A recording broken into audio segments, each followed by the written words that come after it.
Okay, says we got a red dot for Rumble, so y'all already know. Welcome back, Team TWC. It's your boy TWP Popcorn. Y'all already know what time it is. It's 10 a.m. on a Sunday. If not, it'll be 6 p.m. Wednesday or 10 a.m. Saturday, aka another day in paradise. Y'all know we got some videos to review, a little tree to smoke with you. And if you ain't got no tree to smoke with your boy, get you a consultation because you being at a tree is a you problem that we can fix. Can I fix it directly? Maybe. I might have somebody for you to call. I might have a website for you to go to, but YouTube don't like me to do all of that. Not on this type of content, so y'all already know. Hit the Rumble, hit the Buy Me a Coffee, or like I said, get you a consultation, and we'll definitely have you in there somewhere, right? Right. Appreciate that one person that's in the chat. Hopefully you hit the thumbs up, double tap your screen, right? Appreciate that. No, it says my tablet died yesterday, but it's back fully charged now. So it'll be on and ready to go in a minute. But y'all know that that doesn't have access to the chat for whatever reason, while that old system doesn't. So hell, we'll just have to make it work until it works. But let's see. We got videos to do. It's the old school intro from our video sponsors. Shout out to the superfood parents, because they know how to introduce a player like me. You know what I mean? I appreciate that part of the game. So let's get straight to it.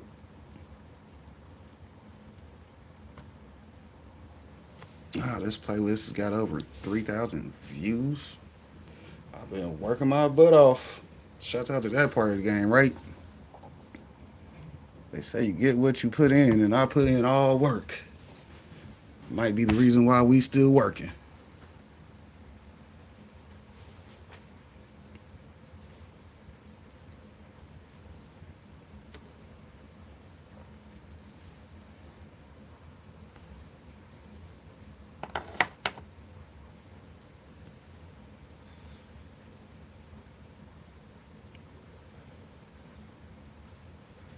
I love this part of the video. It's rolling, rolling. Can I keep rolling?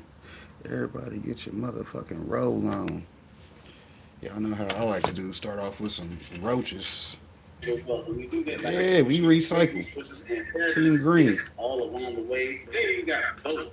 A guest is going to be talking about some fabulous resources that he's using so that you can help grow your health, business, and your wealth.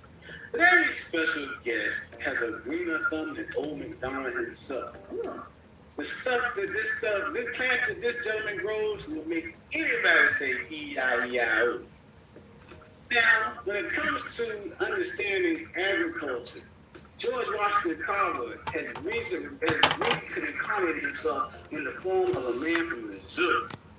When it comes to growing things, he makes a jolly green giant look like a midget. It's time for today's featured guest, consultant and agriculturalist extraordinaire. This time it's here for TWP. Hey, welcome back. Just in, close up to the hand. Hey, there you go. Thank you for that great introduction. I'm trying to do what I can do. All right.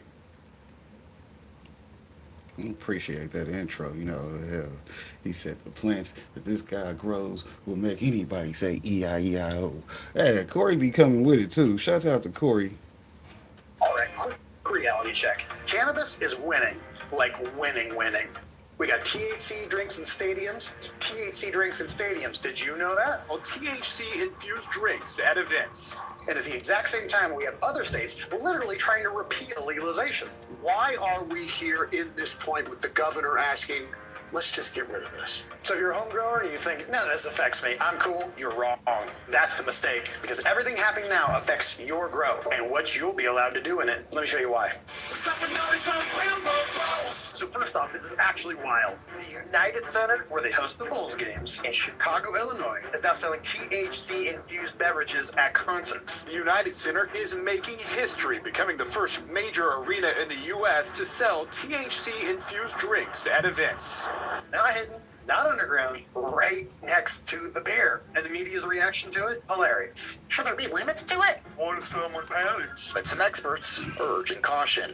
If you haven't had cannabis before, a 1 can drink is probably going to make you feel a little high. But once you get up to 10 milligrams, that's 2 drinks, or 3 milligrams, you're going to start feeling very high. Meanwhile, while these people are panicking, 0 limits on alcohol consumption. His biggest warning, mixing THC with alcohol. You have to be careful. If you haven't tried any of these things before, be very careful. You can get literally nuclear drunk, and the only thing that's going to happen is security's going to be like, sir, water.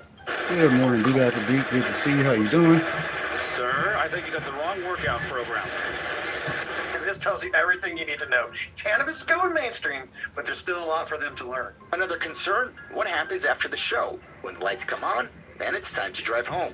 We'll cut off alcohol sales in the fourth quarter doesn't apply to cannabis because how long it takes for the full effect to hit, the human varies. And now you're probably thinking, cool story, Grambo. But I grow at home. Here's the part that nobody tells you. When cannabis goes mainstream, that's good, but rules follow. And those rules never hit corporations first. They're probably going to hit the home grower first. And yes, that means you. Home growers, medical patients, and small growers. It's pretty much all of us. Now, some good news. Even prohibition states are cracking. Cities in Georgia, decriminalizing. The city of East Point is expected to become the 13th city in Georgia to decriminalize possession of marijuana. Temple wants to reduce the fine from $1,000 to $75 for anybody with less than an ounce of pot. Just small fines. Not great, but better. And then there's this guy. Lance Robertson, who owns several CBD stores in the Atlanta area, considers himself the candy man. We have brownies, you name it, we have the water. Candyman? Out in Wisconsin, lawmakers are admitting, I guess people want this. We should Love how probably he do showed something. the bloody Wisconsin hook. underway right now to legalize medical marijuana. It's being led by 3 Republican lawmakers who will need to convince members of their own party to support this legislation. I know there's a lot of talk about slippery slopes and whether or not this is the start of something more, and I'm here to tell you, the more the better. We're behind the times, we're an island of prohibition, and it's about time we start collecting some of those tax dollars as well. And that matters because once medical existed, it kind of changed the conversation forever. Cops stopped caring about weed. Judges stopped caring about weed. Most importantly, juries stopped caring about weed. You're not buying any of this bullshit, are you? Sit down, please, sir. You'll be in contempt of court, and watch your language. Yeah, lady, sit the fuck down. Okay. Whatever. Defense rests. Everybody can fuck off. And that's how pressure builds, and things actually change. It is an issue that separated Wisconsin in some way from its surrounding states. All around us, states are allowing people to legally get high. Tonight, NBC 26's Matt Jarko shows us what it means for Wisconsin, a state, shall we say, that's now surrounded by smoke.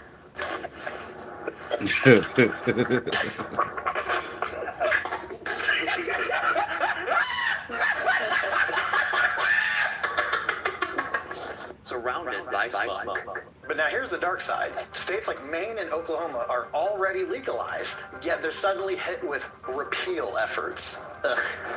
Well, rain's better than snow, right? At this point, with the governor asking, let's just get rid of this. We saw a large presence of Unless it's the type of rain that's going to lead to Safety. The community. ice being everywhere Well, because there's some still would think leftover of the children. snow. But here's the part that just doesn't make sense. They want to ban home grow. They want to ban sales, yet they want to keep legal possession. Well, who the hell is making the damn stuff? Psst. It's the black market. consumers purchase on convenience. The reality is, for this product, people are not driving 60 miles to go purchase marijuana. They're going to purchase it right around the corner, illicitly. And I don't hate the legacy market, but there's no testing, no age requirements, and it really doesn't make things better. It makes them worse. Here in Denver, we've got proper legalization, and if you ain't 21, you can get a med license at 18, but that's where the line ends. You can't even bring kids into the dispensary. Okay, now let's be real for a second. Oklahoma, for sure, has a problem. Too many licenses, and unfortunately, there's still organized crime exploiting loopholes. Yeah, that's real. But that's not a cannabis problem. That's a law enforcement problem. That's a restriction of valuable commodities problem. You can't shut down an entire system because regulators screwed up and think that everything's just going to work out because we hope it will. So now here's the uncomfortable truth. They don't even hate weed. They just hate uncontrolled weed. And to them, that means no tax, no permission, no control. And that scares the shit out of politicians. Here's the thing. We want legalization. We need these people to be on the right side. We want them to win.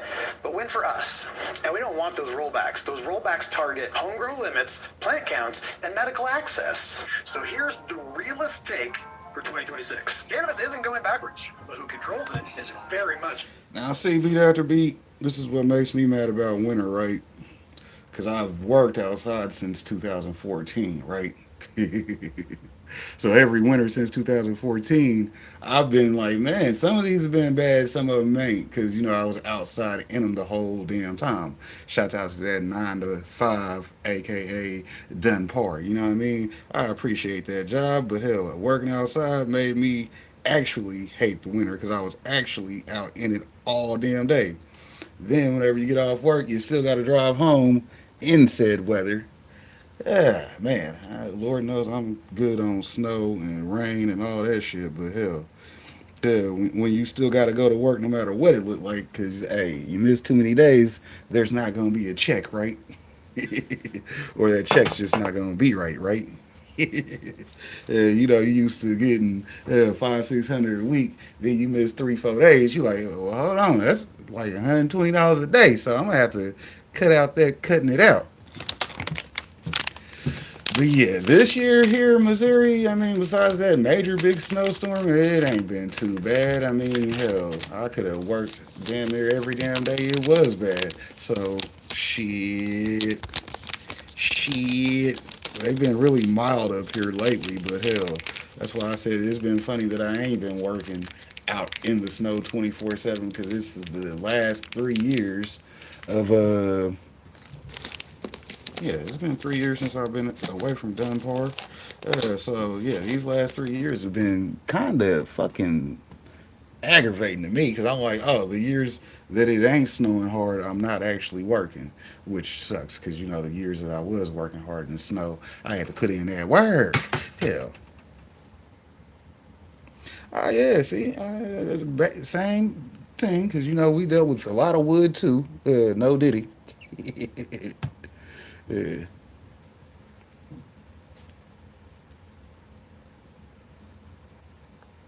Up for grabs. If you grow a home, stay informed, show up, and vote local. Because legalization doesn't protect growers by default. It takes everyone working together, even the people that you disagree with. We all got to come on board and make this world a better place for all of us, especially us growers.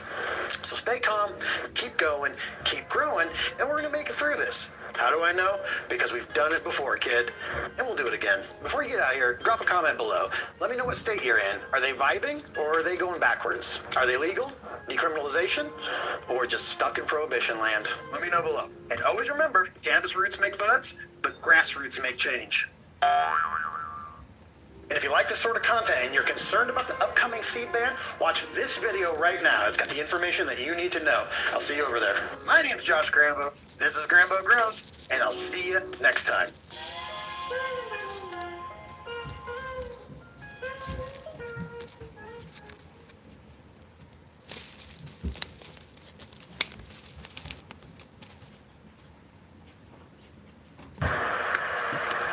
Strain whatever you want, you can get.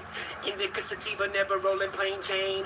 I know some people, if you want drop 50, we ain't gon' cop any. Little mama got plenty, so many strain, puffing the flame, nothing but dro. One for the brain, one for the body, one for the soul. Running with strange, keeping the party under control. Up, away, flying, how far are we gonna go? Smoke team in the building, got 'em, it's what the deal is. Recognize, coming with Burns, Felix with Filming County boy, got the liquor. Castle was on the fader, Stevie came with the greenery, mixing multiple flavors, whatever you want, homie. Tell me when to say when. How about you and your friends? Come get with me and my friends and keep it real with me, girl. I don't want to pretend like this is a new thing. Really, that's what it's been like.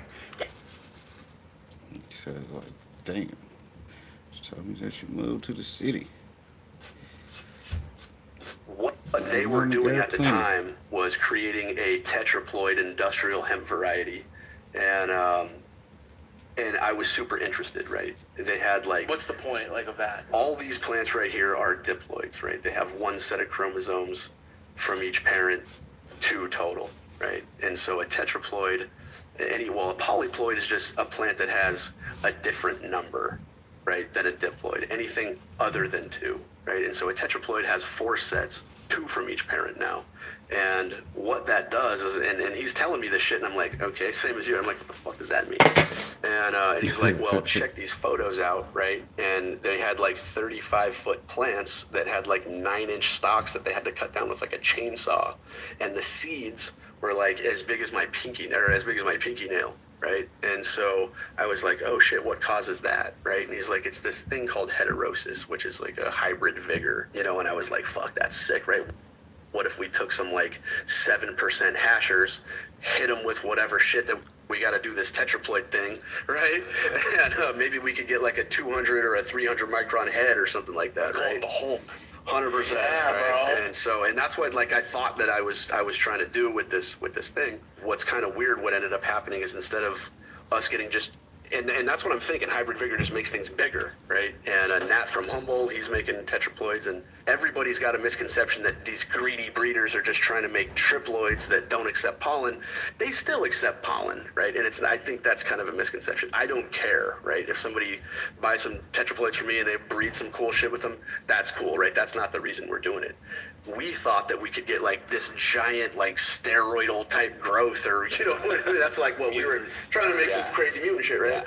And we see, I mean, there's like increased terpene profiles in cannabinoids, and the plants are a little bigger. But what we figured out is that they're like resistant as fuck, right? And so we had a tester in Colorado this year, and they went through freezing, droughts, they have no pests, and so the hybrid vigor, it went differently for us. But now we have these polyploids that are like, dude, you could grow them in Antarctica, I think. You know what I mean? With like no water, or like the Sahara Desert, they'd probably grow out there too. And I think, you know, earlier we were talking about remediating flower, right? And what are we going to do? Phenotypic selections, I think, will solve that, right? Dudes are just going to have to double down on like commercial breeding projects for guys to you know, be able to pop homozygous, you know, F1 hybrid seeds that are actually the same, that are actually fire,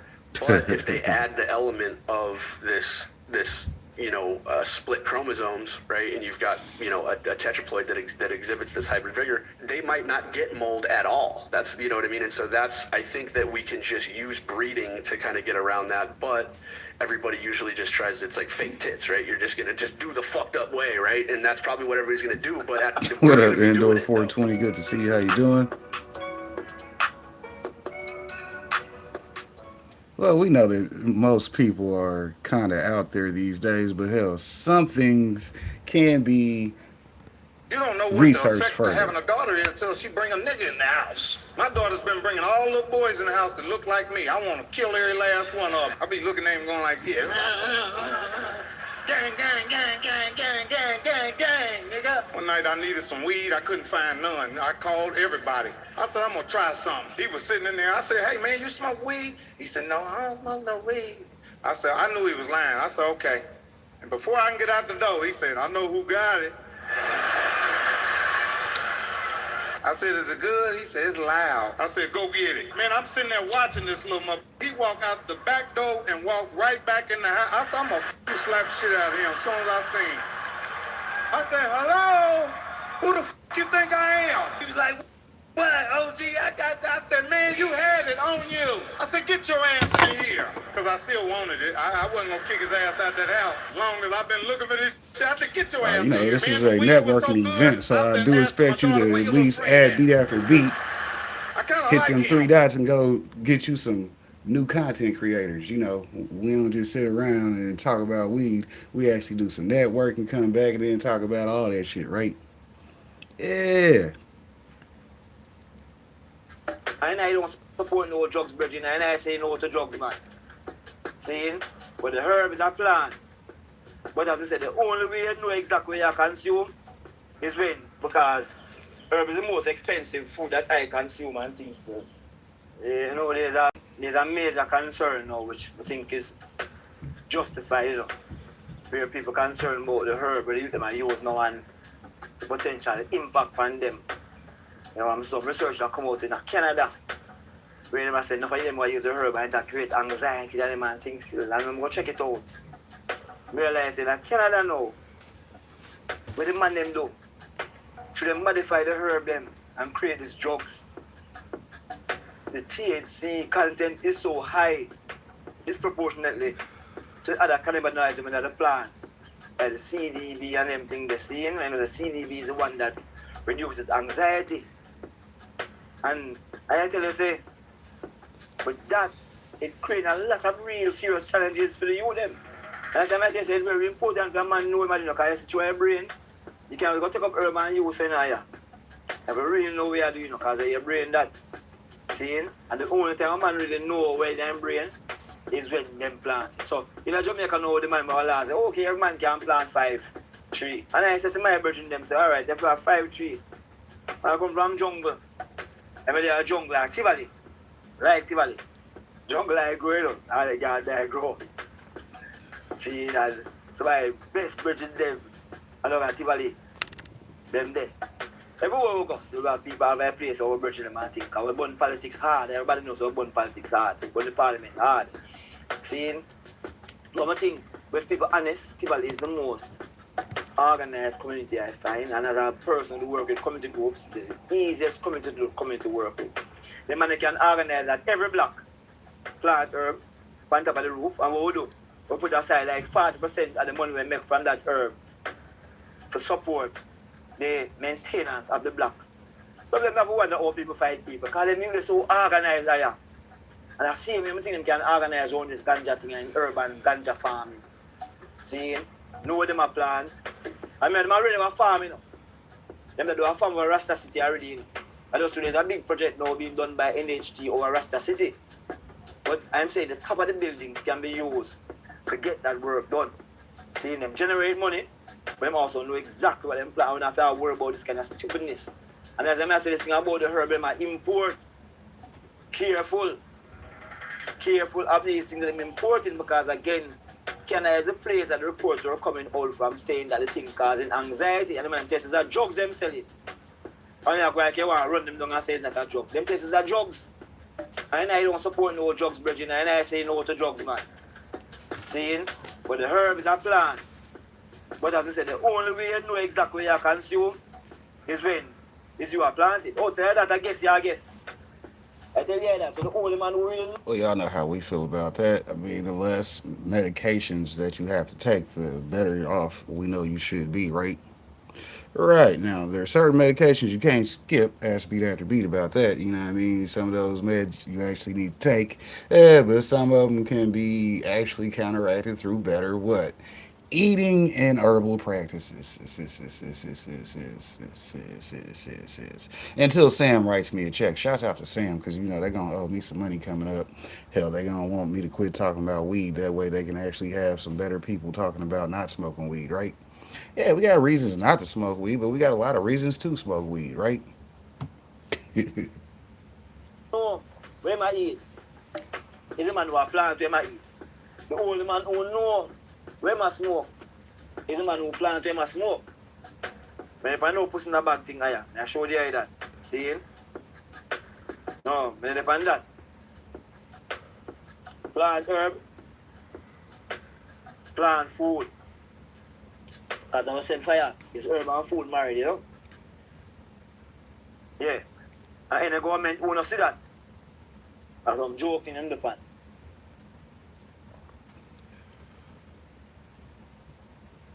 Appreciate this beat from the big homie. Y'all know to go check him out at DJ Is on YouTube, Rumble, and most of your musical platforms. I'm pretty sure he's out there like that. You know what I'm saying? Definitely hit him up on the YouTube music, because you'll be just the same quality, right?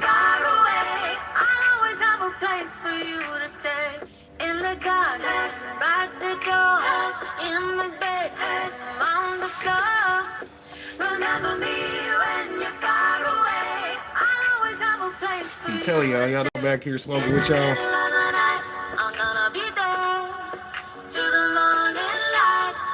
They will as soon as I press them. Next time I go see a lawyer, I'll definitely be on everybody's heels. Because, I'll be like, well, here's the list of things that I might need lawsuits against. They gotta be like, Mr. Harper, this looks targeted. Hell, the way I grew up, you're supposed to go take money when you need it, right? Yeah, you don't just go steal money if you don't need it, but you definitely go take it when you do want it, right? Don't go asking. We just go get it.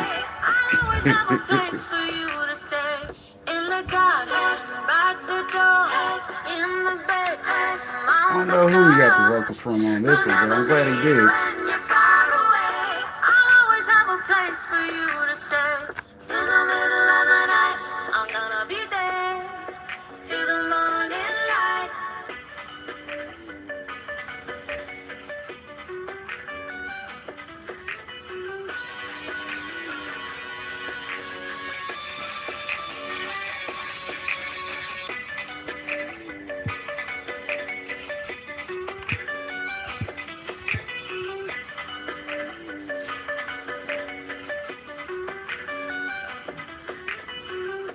Remember me when you're far away. I'll always have a place for you to stay. In the garden, by the door, in the bedroom, on the floor. Remember me when you're far away. I'll always have a place for you to stay. In the middle of the night, I'm gonna be there till the morning light.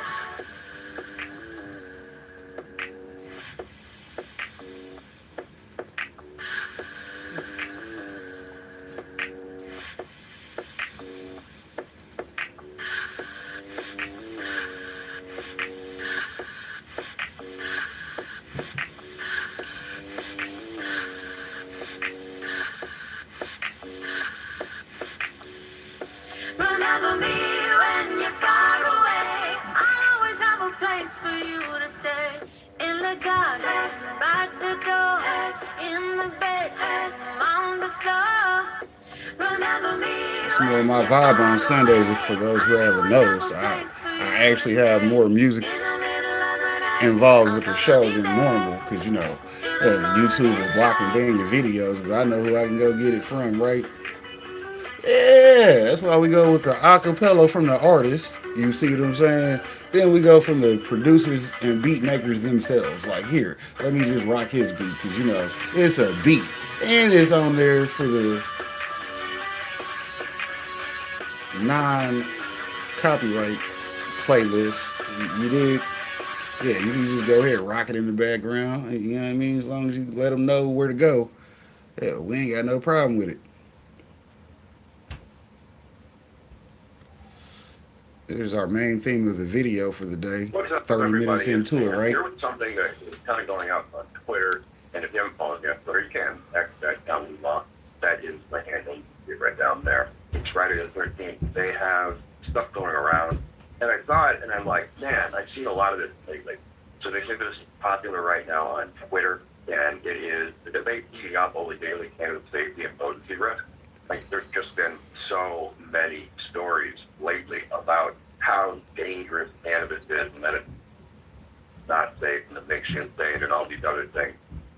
And I'm like, well, follow the money. Who's benefiting from this? And that's when I came across the SAM, of course, Good Smart Approaches to Marijuana. I pulled their Republic up. So look at their chart here. And I was like, my God, I can't believe that. They're just bumping along. This is their chart from 2015 through 2024, where it just kind of ramps in 2024. They had a banner year, and those look like here. You can also pull their tax filing to their 990, and they kind of summarized it right there. And so I took that, and then I made a quick little article about it. With all these information, the side goes to headlines being recycled. Oh, God damn. Surge of anti-marijuana. I just said Sam owe me some money. Yeah, they finna owe me some money. Hell, they got some bread out there. Y'all might see popcorn switch up.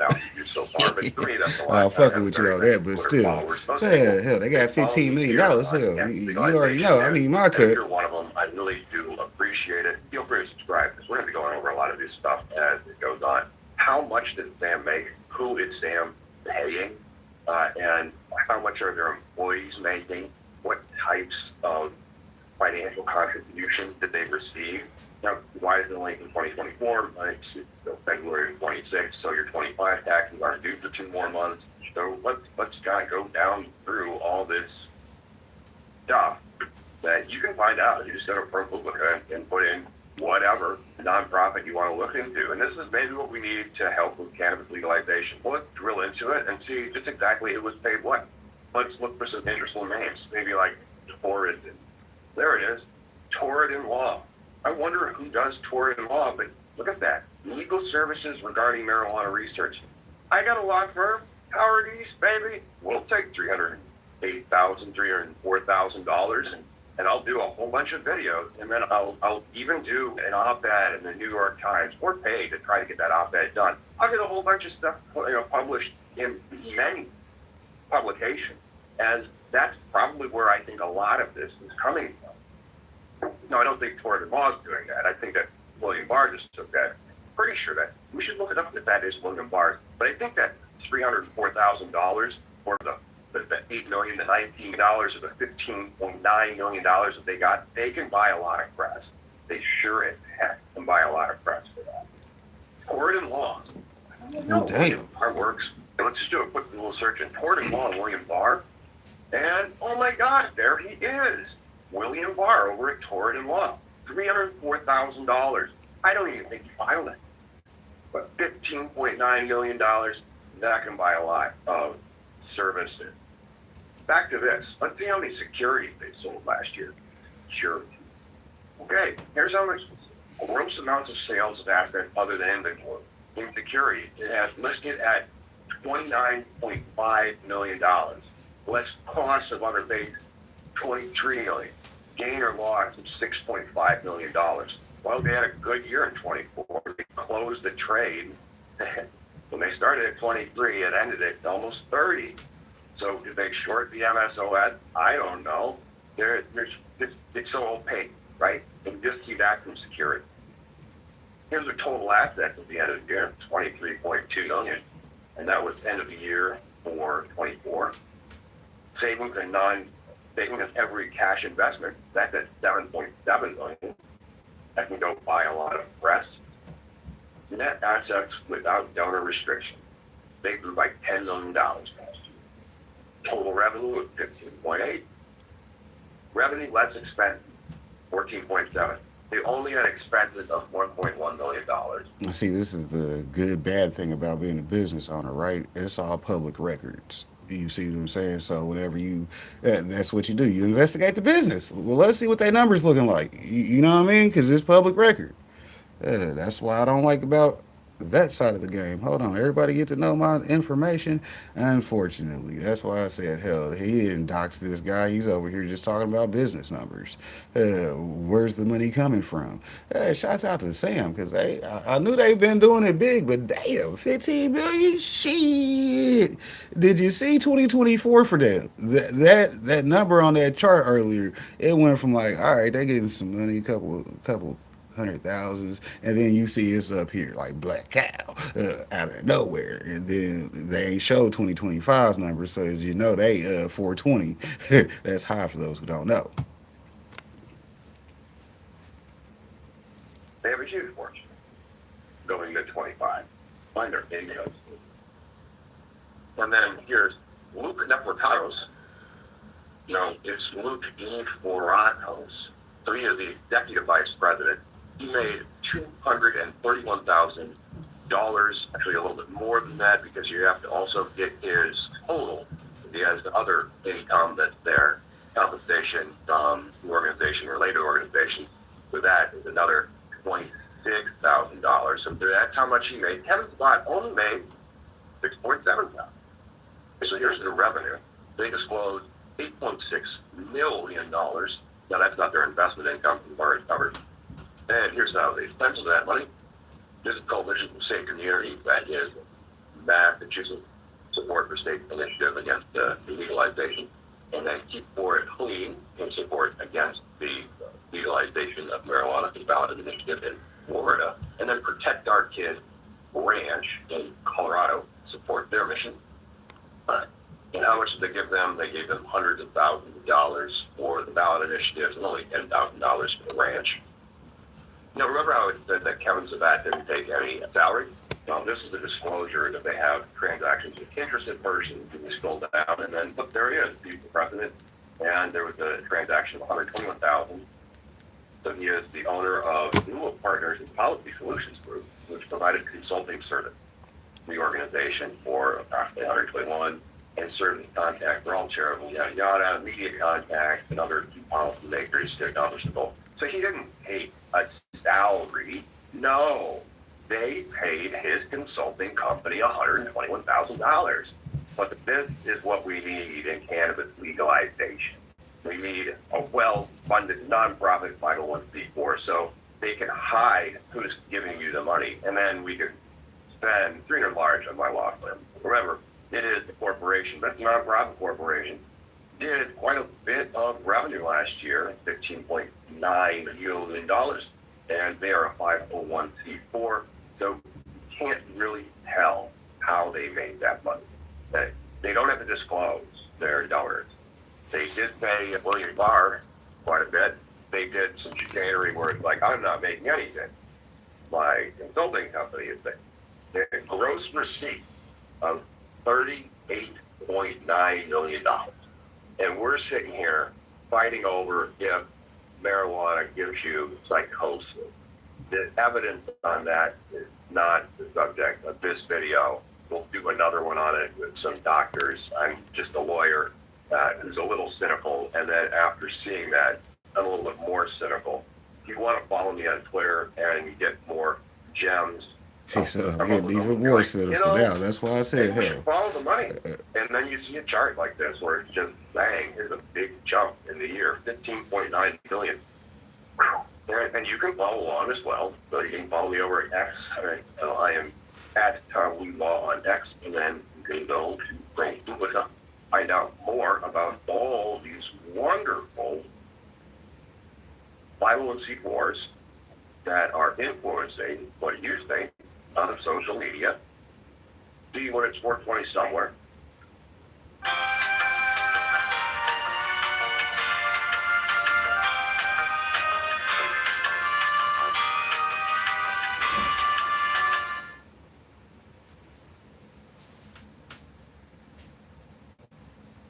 Said, man, that's crazy. Sam done hopped up there. That's why I said I knew I've been hearing them a lot lately from everybody. Right. But I guess I want to know where my $18,000 is going. Okay, so does that mean if I work less hours, I should charge you less? Yeah. So if I go over those hours, I should charge you more? Sure. Really? So you're saying to me, you value this logo taking longer rather than shorter. So it means if I just tell you it took me 4 months to work on it, you will now owe me $36,000. If it's in my budget and if I think you're worth it, but I would also ask, why would it take that long to make that logo? I would put a lot of effort into it. But I could hire somebody else who would charge me the same rate, but do it quicker. So you value time over money then? Sure, as a business person, yeah. So here's the deal. If I could do a logo for you right now and you love it in 5 minutes, are you saying it's worth less than 18 or is it worth more now? Because I saved you a lot of time. It's worth more. So charging by the hour punishes me for being good.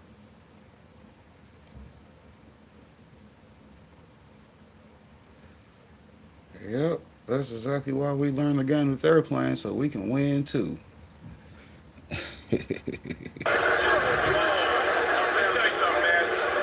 I'm 57 years old and I follow you, man. I've been in the business for 32 years, and I turn and look to your channel for not inspiration, but just what's up on the thing, man. Refresh everything. Yeah, so my name is Tony. Nice to meet you. Come on, we gotta take a shot. Oh yeah, for sure. Where'd you see me on? What platform? I appreciate you. Probably Instagram and Facebook, I think. Are you on Facebook? Yeah. Based out of Cali. Like I said, we've been doing this for 32 years. And that's why I know. I first ran into me on Facebook, which surprised me because I should know not to put weed content on Facebook. Really, Instagram either. I've been sliding on Instagram, but once you start getting big over there, then yeah, they'll catch you.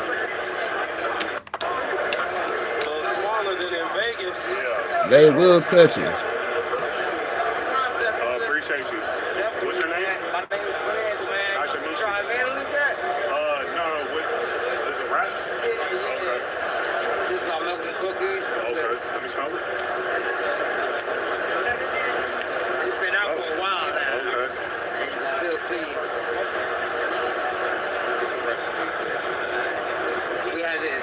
this is herb. It really smells like some cookies.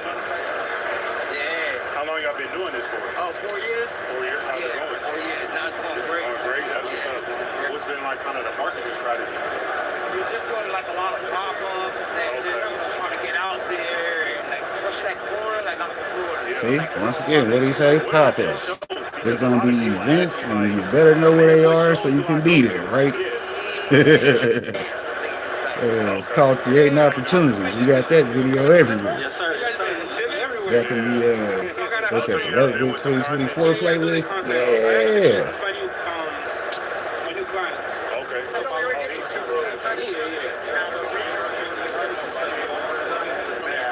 Appreciate you, Jeff. You know, he always be a Ross, like the club stuff. Coffe. Oh, Coffe. Yeah, he be a Ross. I'm just running gunning. People coming up to you, you know what I mean? And we only got 1 day. Right. What's good?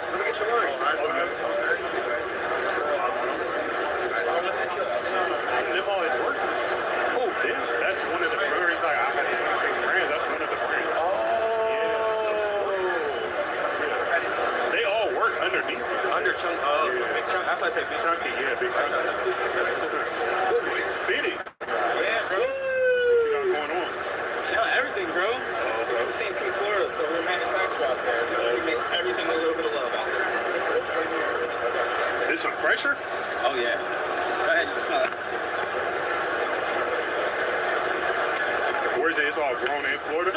It's grown in Oregon and California. Oregon and California. Yeah. Okay. What's the that from here? What's the it's good shit. what's the Florida market like? What's up, guys? Hey, what's up? See you online, bro. Oh, appreciate you. Yeah. What's your name? Joe. Okay. Nice to meet you, man. Where's all these other again? I live in ATL, but I'm from Hayward. Okay. Yeah, the Bay We're in Area.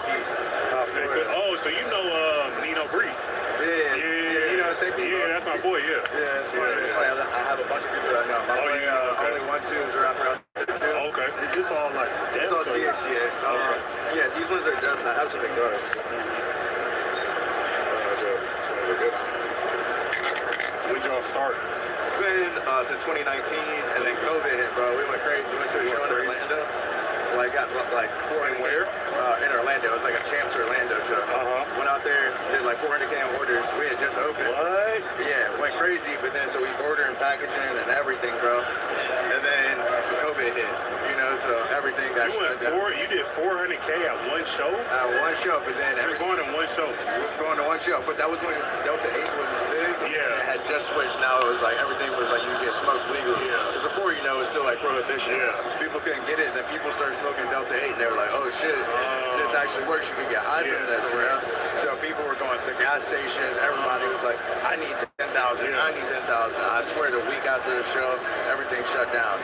So our branding was terrible. We took the time to like rebrand the website, do all of our new packaging. Why'd you get into this? Like, what? I'm the VP of sales. There's an owner above me. We both went to college together. Okay. He had a smoke shop, so I was working for him a little bit. Someone came in with some Delta 8. They're like, "Yo, smoke gets you to get high." You're like, "Nah, ain't no way." We actually do believe in the medicinal properties like of it. We started as it so it's up with CBD when we started. So lotions, tinctures, pre-rolls. We usually have like a bigger booth. Like if you see us in Texas, we got like a 20 by 20, like going crazy. But so I tell all my sales reps, I'm like, bro, because they're like, yo, it's hard to sell weed sometimes. I'm like, bro, you're selling weed. I used to sell lotions. I'm like, come on now, you know? Yeah, that shit probably way harder trying to sell some lotion. Yeah, I'm like, bro, how many lotions you want? You said this is exotic right here? Yeah, that one's probably one of our better ones. What are these wholesale for? Wholesale, we sell these for 20 to stores to support it, and then it sells like at the store for like 40 bucks. Okay, and it's all sourced from, you said Cali and Oregon? Cali and Oregon, yeah. We had a farm in Oregon and Medford. We were doing a little bit, but the THCA for it to be legal has to like test like at a certain limit. We could not get that fully like figured out. Yeah, and that change of custody and all that. Exactly. So we started shopping with like everyone else that's like next door to like our people. Okay. Where's most of your sales, like wholesale or retail or like online? Mostly wholesale. We're doing a lot to try to boost up our online sales. Okay. You know, the B2C, like the business to like the actual way more money. You know, I'm selling to a distro, I'm making $1. I sell online, I'm making 10. You know, but we put something into the SEO. I'm trying to build it up that way. Digital ads? We do probably 100 to 200K online, but probably do per like, year? Per year. Yeah, we probably do like 5 to 10 mil, like as overall. Though. Just from wholesale? From wholesale. Damn, that's what's up, man. Yeah, that's kind of crazy.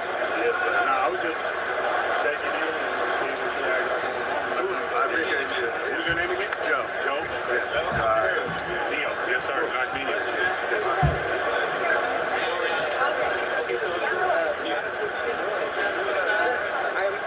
Joe immediately. I'm Greg. Neo, nice to meet you. Yes, sir. I told him, he was talking to us, I was like, you probably want to holler at that dude. I see him on Instagram all the fucking time. Yeah. Off Marcus?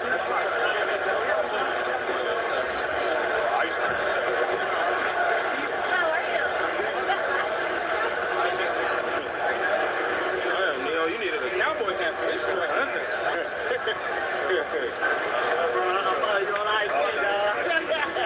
Oh, man. Nice to meet you, bro. Trying to ski skirt through this motherfucker. You need him. These are dips. What's up? These dips? These are our greenhouse right here. Yeah. Greenhouse? Okay. These are exotics and they're indoor. What does this go for wholesale?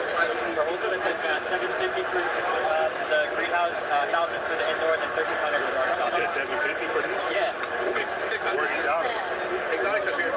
Those guys are out of California, Oregon, and as well as Corpus Christi as well. You said 750? You said 750? Yeah. You said these are, which are eggs? These are exotics. Yeah, those are exotics, yeah. That's our top shelf stuff. What's this going for? 15? 13. Yeah. And these are indoors. I like the Baggio Gelato on this guy. These are hens? Our indoors, yeah. It's going for about 1,000. Jar Wars.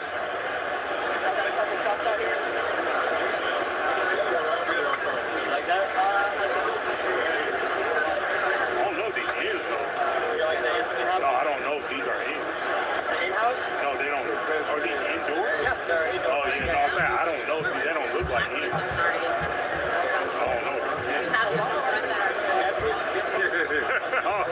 All these are hens. Hey, TV.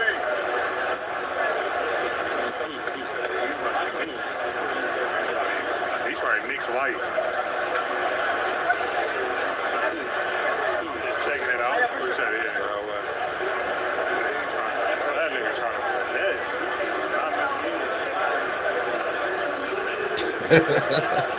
See, that's how you call people out on their fraud. Just talking about some ends for a band. Them shits was mixed light. Bro was trying to run a finesse. He talking about depths for 750 ends for a band. Both of them shits was not on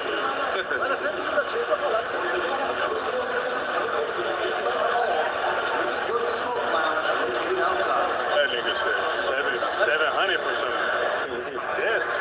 They was all trying to talk in unison. Yeah, like 700 depths. I bet if I open my phone about the office, it's going to do that. Be doing all the... What's up, bro? Who's all this out of? Oregon, California. Oregon, California. I feel like everybody says it. It's all indoor? Yeah. What's this go for a unit?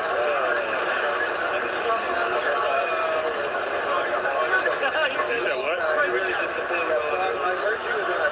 Volume? Oh, okay. Like a 10-piece. Georgia. You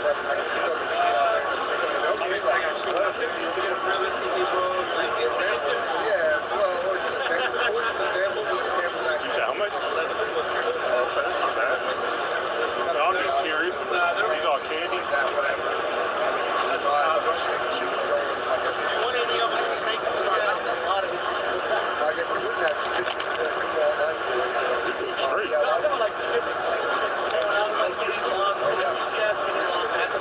I was just looking around. I feel you, brother. That retro. No, you can, okay. I like that bag.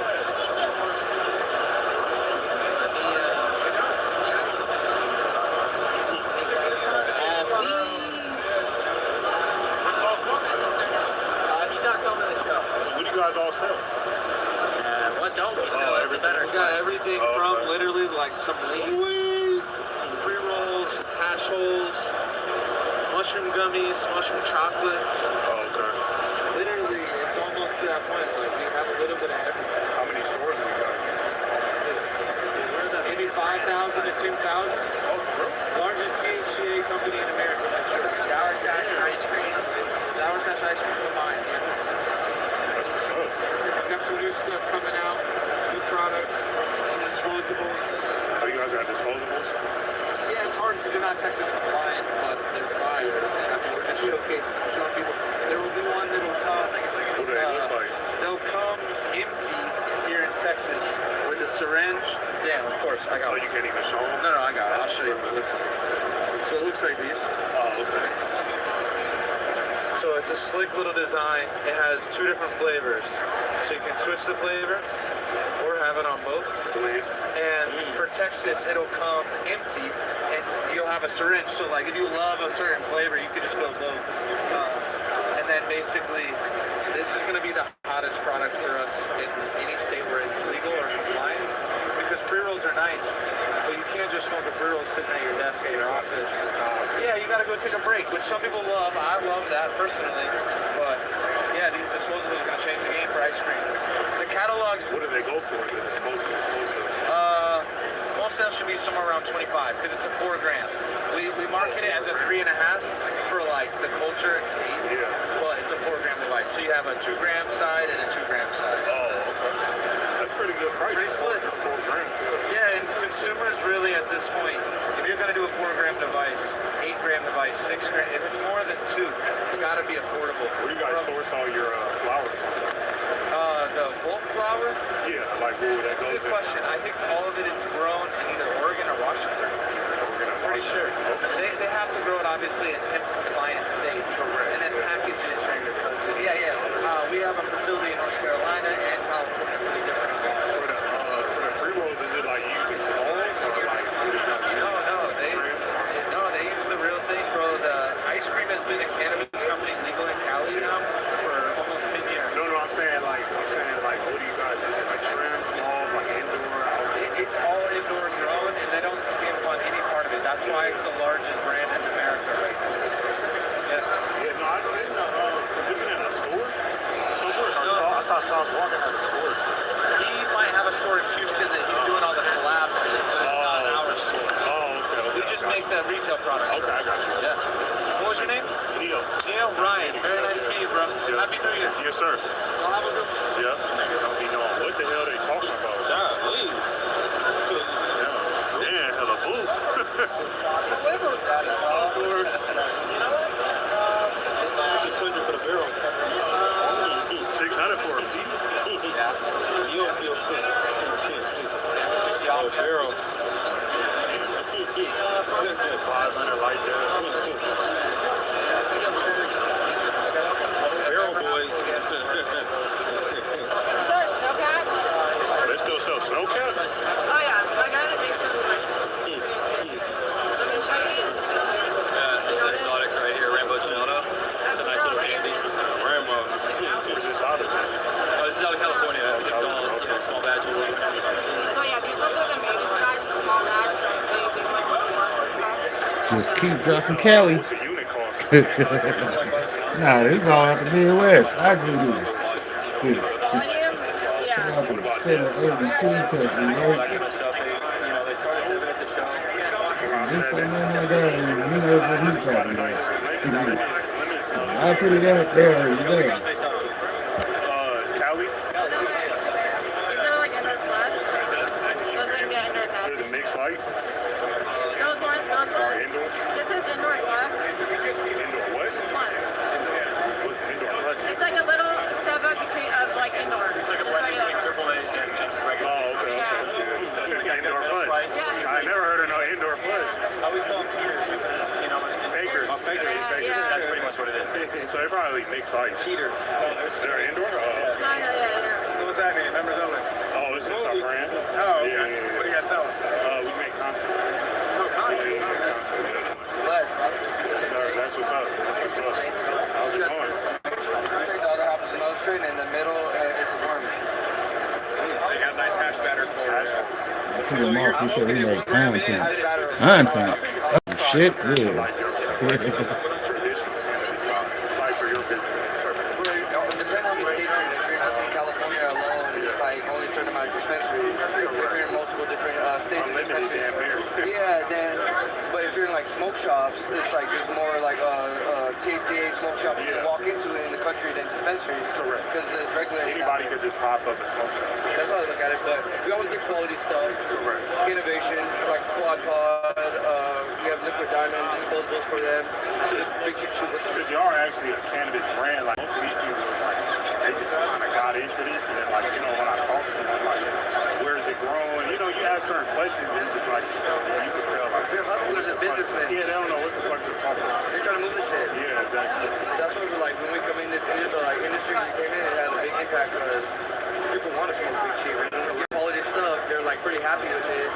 There's like cannabis, they don't have a dispensary available around them. You guys aren't going to do the new disposable? Which one, the duo there? Yeah. No, we'll see. We'll see. There's a lot of dope shit that we're coming out with, even other than that. Because innovation, like I said, the industry's always moving, bro. Especially the vape industry is like very progressive. Yeah, you got to move fast. You got to be ahead.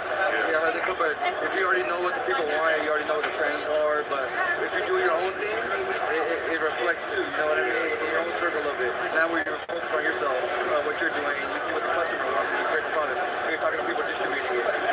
In this side, for the cannabis side, we put it out when we love. You know, people want different things like vapes, like more original cards, like THC oil, all the way to live rosin. You know what I mean? Vapes. You guys ever gonna do some rosin with the smoke? You guys are rosin? It's all in the oven. It's first, in the first quarter, you'll see all the dispensaries in there. How's the dispensary going? Booming, bro. The community fucks with it now. It's restored. So like, at first it was hard to get to the community. Like they were like, "Fuck, I don't want to." You're doing like events and things like that, or farmers markets. It's in Silver Lake, so it's in a different area. Yeah, I remember you. Hey, how you guys doing? What's up? What you guys doing? Content. Starter pack.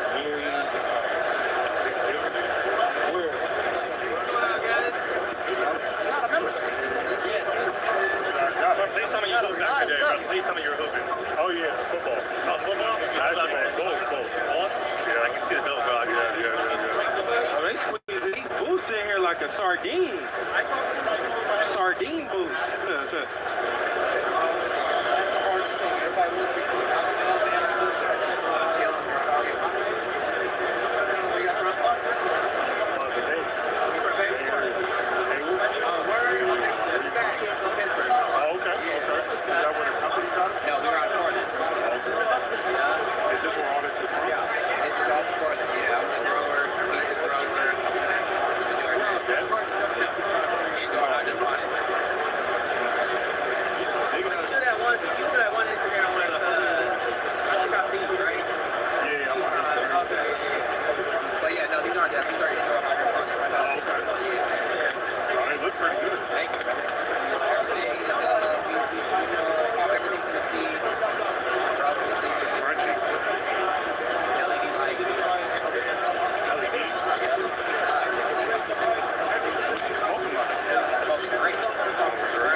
a dick swing concept. But yeah, I was just tapping in. It was in the game, right? Yeah, I remember it. It's water. Yeah, I know. You gotta dress up next time in a suit when you come correct. Man, that's some sardines in this.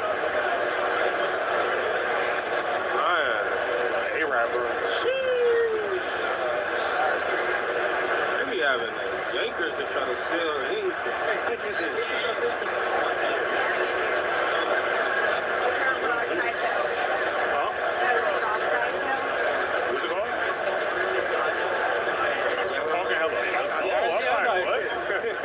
Like she didn't know, like Wagoneer. That's what they get. They get like the yeah, she did. Yeah, she was talking like hell of a like not even saying no. Go through the access to the cabinet. What's up, bro? How you doing? See, we gotta do chat. You guys need some. We need a Neo at your booth. A syringe, man. Hey, filling these shits up. They filling the disposable up with a syringe. You can do this. These are syringes. Nick. Okay, nice to meet you. Yeah, keep letting the clowns know how to trap. Keep letting them know how to trap, bro. Oh, you tapped in? Yeah. What was your name? Nice to meet you. You might like this though. I got a degree in cannabis biology and chemistry. Oh, you did? Man, I that's started doing that at Colorado. Oh. Full fucking What school? Colorado State University. Oh, they have it? Wow, that's what's up. That and then some other schools in like Michigan started doing it too. Okay. Okay. Yeah. Nah, I appreciate you being tapped in for the content. Who's it? Cameron? Chris. Chris. Okay. Yes, sir. All right, got you, man. There's some gas right now? Oh yeah, definitely. Check out this little ad. Where's it all out of? Cali. SoCal. SoCal?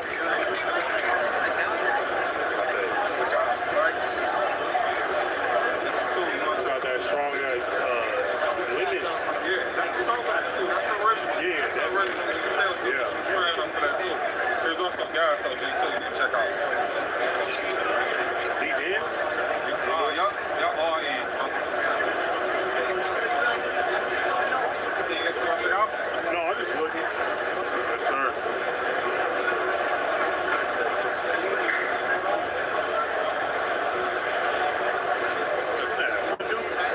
That was that one dude. He looked like remember that one dude that always comes. Oh, you talking about one dude? Yeah, dude, like from Boston. Who was he? Like he was trying to bang on me or something. Yeah, I was like, who was it? Yeah, like trying to throw something. Oh, we're good. Word, man. I'm just about to go. How you spot the Chinaman? How you spot the Chinaman? You want to give up the game about the bowls?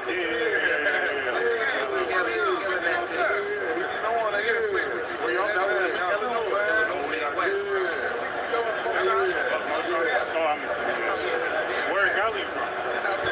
Oh, okay. We're on the bay. We're on the bay.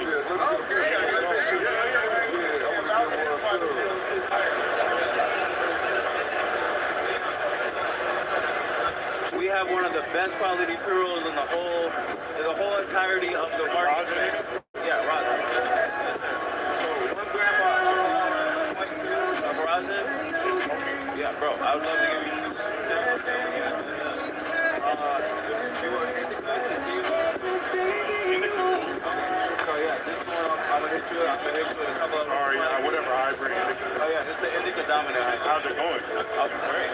These are so look, this is what I'll tell you. Out of everybody that you pass by, you can go get a sample from every single joint company in here. There's no, they're cheap, bro. They're just real cheap. Like these are some of the best deals on the whole market. It's the only thing I'm gonna say. I smoke a lot of shit. The backpack joint. You get a box. Yeah, I know one. It's not little boy shit. I really smoke. So I get behind this and I'm telling you this is that. Like on the legal side, this is some of the best stuff that you can ever get without having to go to the dispensary.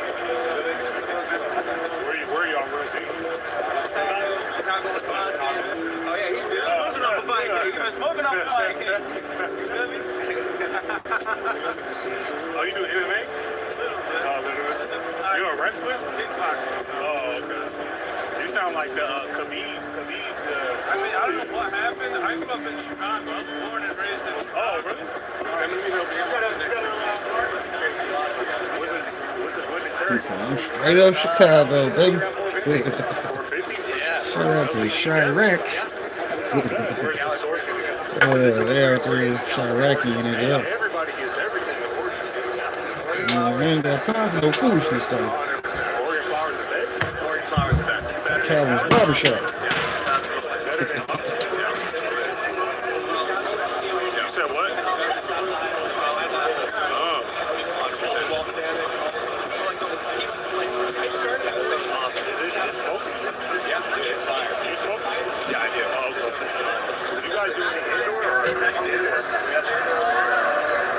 I don't smoke none of that fucking wax.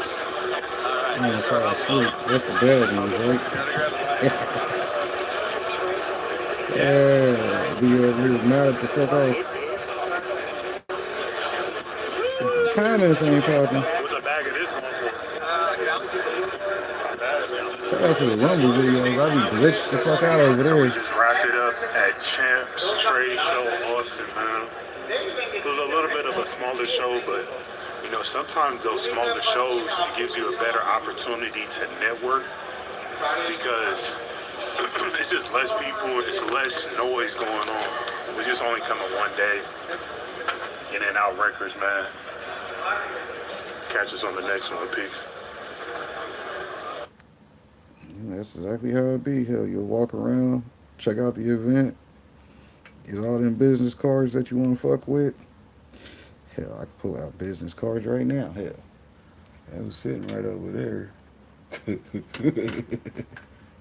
Yeah, things I did. Things I did, right?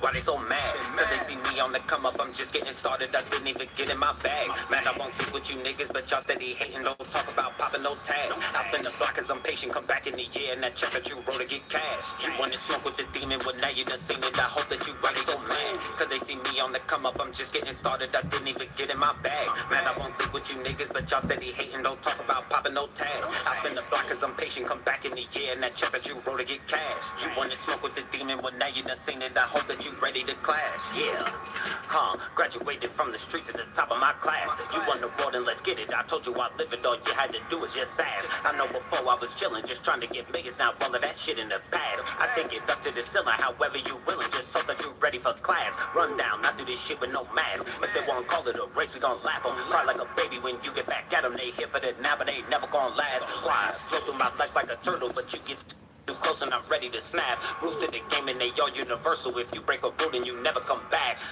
Living my life, I'm just chilling. Big plate, I'm gonna eat. They gonna eat out the trash.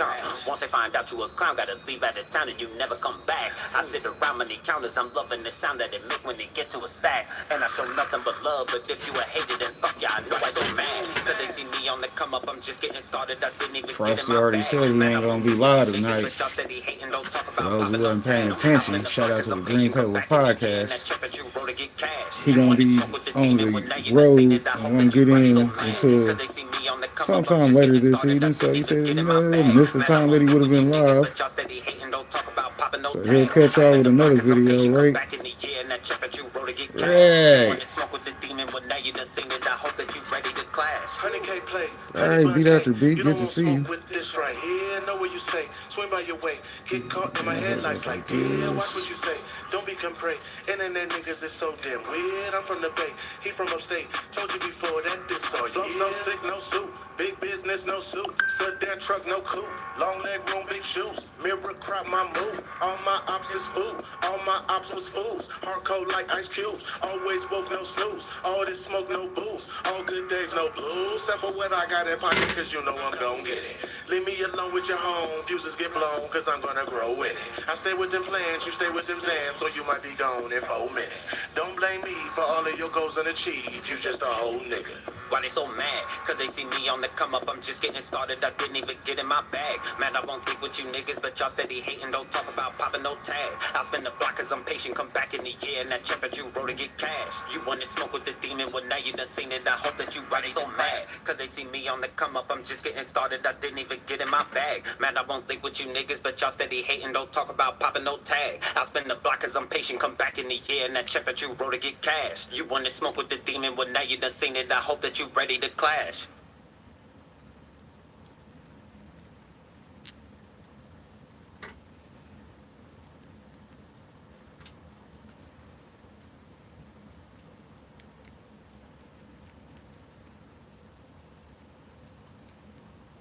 Uh-oh, bust in Australia.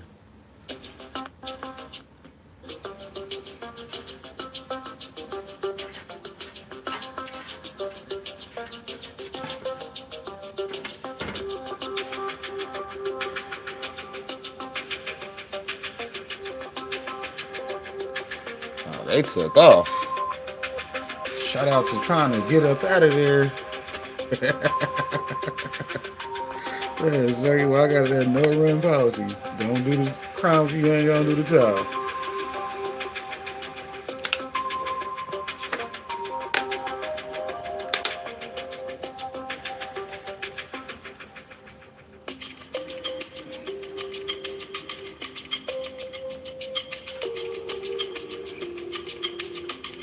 Motherfucker said the return of the gingerbread man.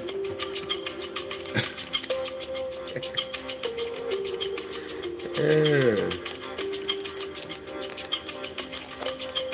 Overhead reporting like, yeah, I guess they don't know we can see them.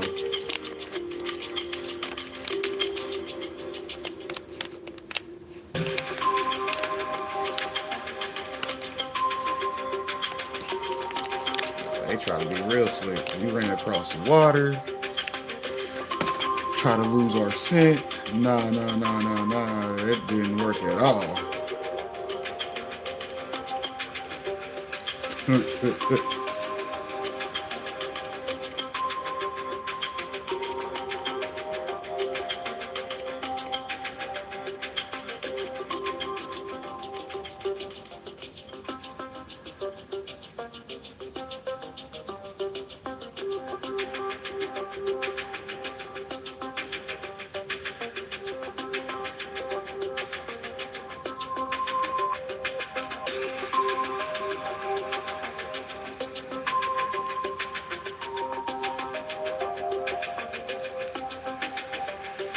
Those were just all hydroponic tomatoes.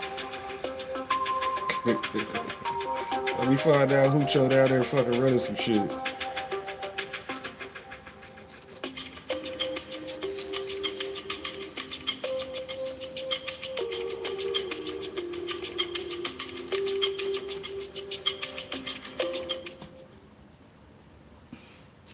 I mean, it could be worse though, right?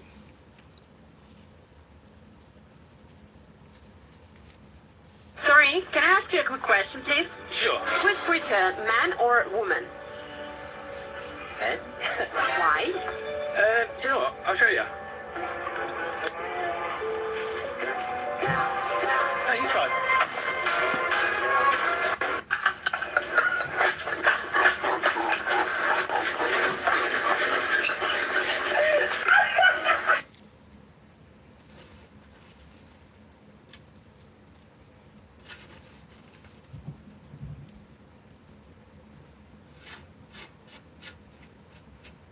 So a constant battle when it comes to the good herb is the right of people to possess firearms if they legally consume cannabis. And with more and more states legalizing for either medical or recreational purposes, this is becoming a bigger issue than ever before. With President Trump's executive order to reclassify the good herb from Schedule 1 to Schedule 3, the ATF has now revised its drug ban for cannabis users and seems to be finally loosening some of those restrictions. In the latest in the gun control debate, the Supreme Court will be taking up a gun rights case. The U.S. Supreme Court will be taking up whether people who smoke marijuana regularly can legally own guns.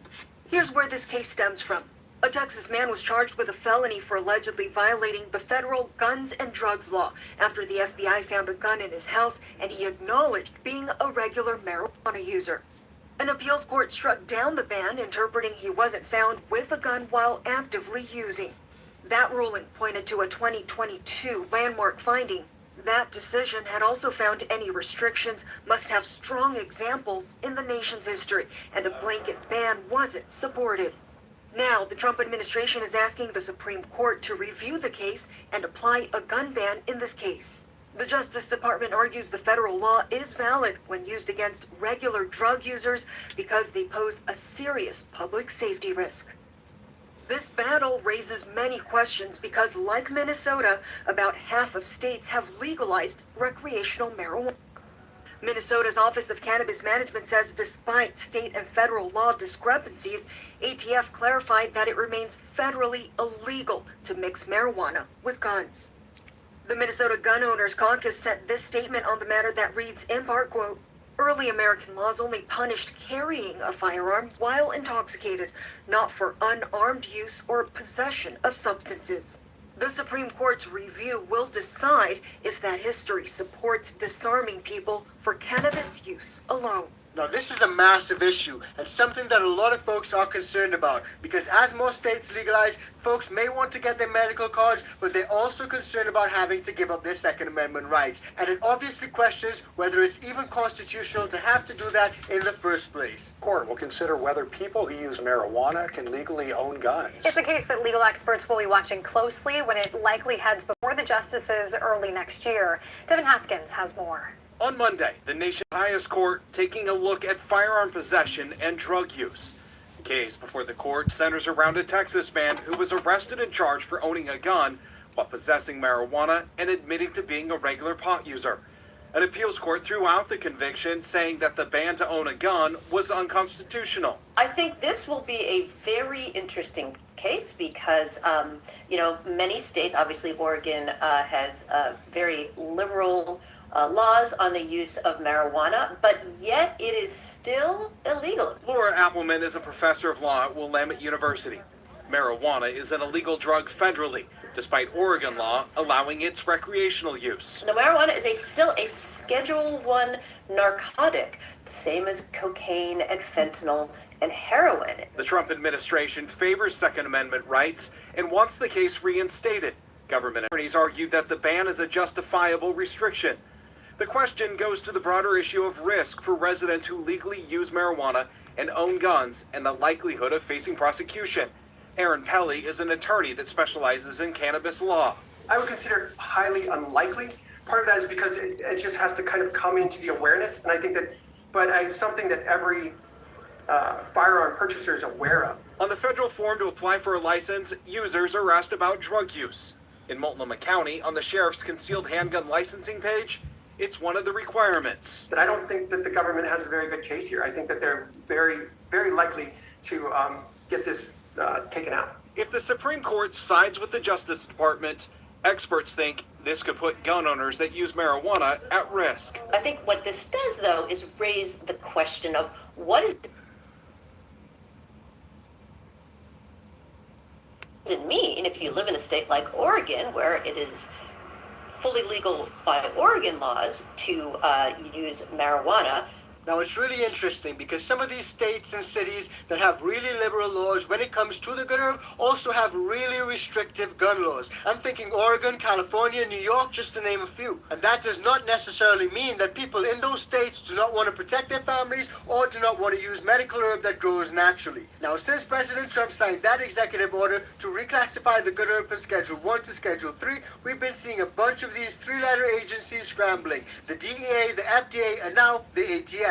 Because the ATF has also revised its gun ban for marijuana and other drug consumers according to a new report. And according to this, the ATF is moving to loosen federal rules that prevents consumers of marijuana or other illegal drugs from being able to lawfully purchase and possess guns by making it so that people would no longer be denied for a single instance of use within the past year.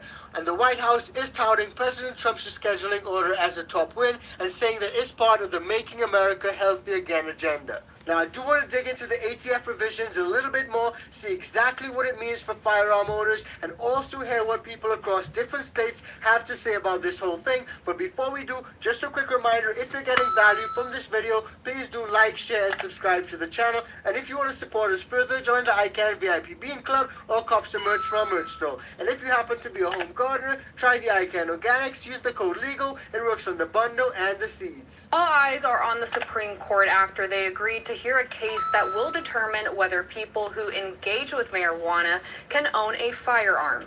This comes after a Texas court ruled the law preventing those who use or are addicted to illegal drugs unconstitutional. Now, the constitutionality of a blanket ban for firearm users has been an issue for quite some time now. And according to this, in the fiscal year 2025, the ATF said that of the 8,817 standard denials in which a person did not receive a firearm due to being considered to be in violation of the drug user ban, 4,284 were predicated on an inference based on a single use. Denials of this sort create unnecessary constitutional questions. The ATF went on to say that it may reassess the definition of an unlawful user in a separate notice of proposed rulemaking, but only after the Supreme Court decides on the case that is set to hear on March 2nd, the U.S. versus Imani. But in the meanwhile, they are accepting public comments on the new rule throughout January 30th, which may inform future actions. Now, according to this article, the updated rule will require evidence of a pattern of unlawful use in order to deny firearm purchases. Now, this is important. One-off instances or single-use related events, including a single conviction or a single failed drug test occurring in the past 12 months, that could be enough to deny you a firearm, because in the past, such things which are classed inference examples, that could be enough to deny you a firearm, or even worse, to prosecute an individual for unlawfully possessing a firearm under Section 922. Now, here's the new rule, which is signed by the ATF acting director, and as you guys can see, under this new wording, it explicitly states and focuses on a person who demonstrates a pattern of compulsively using the controlled substance, as well as a person who regularly uses the controlled substance over an extended period of time, continuing into the present without a lawful prescription, or in a manner substantially different to what was prescribed by a licensed doctor. Basically, it means that there has to be more of a pattern of controlled substance usage rather than just a one-time thing. So while I do think that this is a step in the right direction, I don't think that we're there quite just yet. Because the blunt truth about this whole thing, no pun intended, is that a lot of folks who actually are firearm users and consume the good herb, they're not doing it on a one-off basis. Typically, they're using it for medical purposes or to manage some type of medical issue. And if that's the case, a one-off situation just isn't going to cut it. But that's just my view, and as we all know, my view is not important. So let's hop over to multiple states and see what people in different states think about this whole thing. Let's start off with Montana. Have a look. The Trump administration has asked the Supreme Court to review a case that would impact regular marijuana users and their ability to possess and operate firearms. Some are worried about what could happen here in Montana. MTN's Matt Carmack spoke to those on both sides of the issue. Statistically, whenever the conservative side of this is more likely to be favored, just because of the numbers. Right now, the Supreme Court leans conservative with a 6-3 majority. With those odds, it's possible that the justices will rule in favor of restricting gun rights for marijuana users. Your medical card is protected under HIPAA law, right? You don't have to disclose your medical history to anyone. So it kind of begs the question, how are they going to know? Elizabeth Pincolini, the owner of Billings Alternative Wellness, a business that helps Montanans get their medical marijuana cards, questions how those restrictions would actually work. With the gun rules, I don't think people should be penalized for using marijuana within the confines of their state law. When you get stoned, when you take an 80% gummy bear, you're whacked, you're out there. Steve Zabawa, the founder of Safe Montana, an organization formed in support of laws restricting access to marijuana in Montana, is fully behind the weighing in. Is it smart for someone that's underneath the influence of a federal illegal drug to be able to move a car, right? Car and guns are maybe similar in respect. Access to marijuana has been a topic of conversation and controversy both in Montana and nationally for decades. Now, we all know that there are prohibitionists who are against the good herb, especially this guy who classes it as a Schedule 1 drug. But thankfully now that President Trump signed that executive order, it will be rescheduled from Schedule 1 to Schedule 3. And that could signal a huge shift in the way that people think about firearm users and users of the good herb. And as we've seen in so many recent polls, Americans are overwhelmingly in favor of legalization. And as more and more states legalize, a blanket ban will definitely affect more and more people. News 5's Mara St. Marie is live in the studio after speaking with Bristol residents about their thoughts. Mara, what did you learn? Well, Janya, according to the Pew Research Center, nearly half of Americans have tried marijuana at least once in 2023. I spoke with entrepreneurs in the gun industry and the cannabis industry about what they thought. And just because you smoke marijuana doesn't mean that you should be able to defend yourself. Every firearm purchase must be approved by answering a series of questions. One being, Are you an unlawful user of or addicted to marijuana? now the Supreme Court is set to decide whether or not it is unconstitutional to prevent a marijuana user from owning a gun. Alan Dodson has owned 8 tactical firearms and gunsmithing in Bristol for 4 years. My dad was military, and I grew up as a military family, so we had guns around all the time. He says federally criminalized marijuana is outdated, along with the rule. The time has come. Things have changed.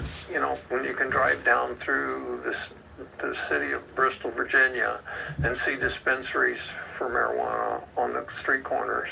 If it were federally decriminalized, they should still have a right to guns as well. Oh, absolutely. Brandon Garden owns Best Buds, a cannabis club in Southwest Virginia. I've just always, had a green thumb, as well as, I've always, advocated for, cannabis usage and all its benefits. For Garden, it's less about marijuana usage and more about the right to bear arms. I think everyone, should be able to, possess a firearm. It's our Second Amendment right. He also says this is a matter of Fourth Amendment rights, which protect citizens from unlawful searches or seizures. In the comfort of their own home, consuming the products. I just don't think, the government should have any say in that. Nearly every person I spoke with compared marijuana usage with alcohol consumption. Compared to alcohol, we don't have a question on our Form 4473. It just says, do you use alcohol to excess? And as we all know, drunks are way worse than stoners. Alcohol is way worse than cannabis. As the old saying goes, put a group of stoners in a room, they'll probably start a band. Put a group of drunks in a room, they'll probably end up in a fight. Someone's heading to the hospital. So the double standards when it comes to the good herb, a healing medicinal product, versus alcohol, which is known to cause so much death and destruction, it's absolutely mind-blowing to me. But let me know where you guys stand on this whole issue. It's a really divisive issue, but a really pertinent issue that affects tons of constitutional rights. Let me know where you guys stand on this in the comment section down below. Now in our next video, as we see more and more states legalize, we're also seeing lawmakers expressing concern about people driving on the road while stoned. So much so that police are jailing folks even if they consume over the last week. So if you haven't seen that, check it out. It's absolutely crazy and it's coming up right now.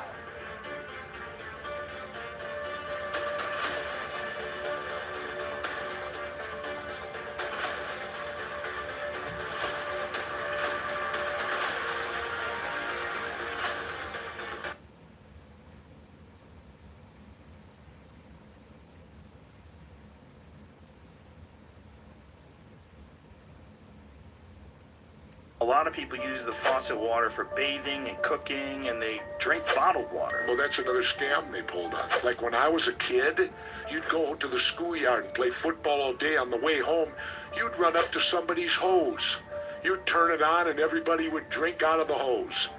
We didn't die.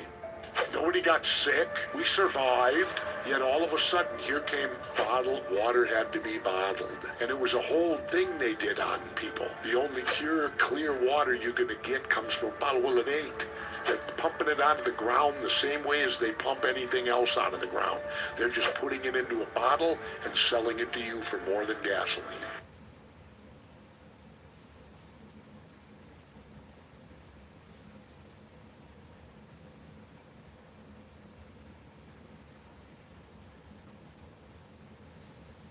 What's up, everyone? Another week in the books. Welcome into our latest TDR Weekly Recap presented by Free Nicotine Pouches. I am your host, Shad Dales. Lots going on this week, including news out of New York, who's fixing a major cannabis zoning mistake. Florida admits opioid funds were used in the fight against adult use legalization. And Curaleaf just closed the largest note financing in U.S. cannabis industry. And we've also got updates from Virginia, Organigram, Planet 13, Tilray, Aurora, Ascend Wellness, MaryMed, and more. So let's get into our latest TDR Weekly Recap presented by our friends at Free Nicotine Pouches. But first, a quick word from them right now. Hey everyone, with so much going on in the world right now, it's tough to keep up to everything that is indeed going on. From what's the latest in news, or what should I be following in the markets, to what should I be consuming on social media. The amount of information that goes on and on and on, it's endless. And when that happens, stress can definitely start to build up. And for someone like me, especially at my age, heck, I start losing my hair. When that happens, I start questioning myself. Do I still have it? And am I focusing on the task at hand?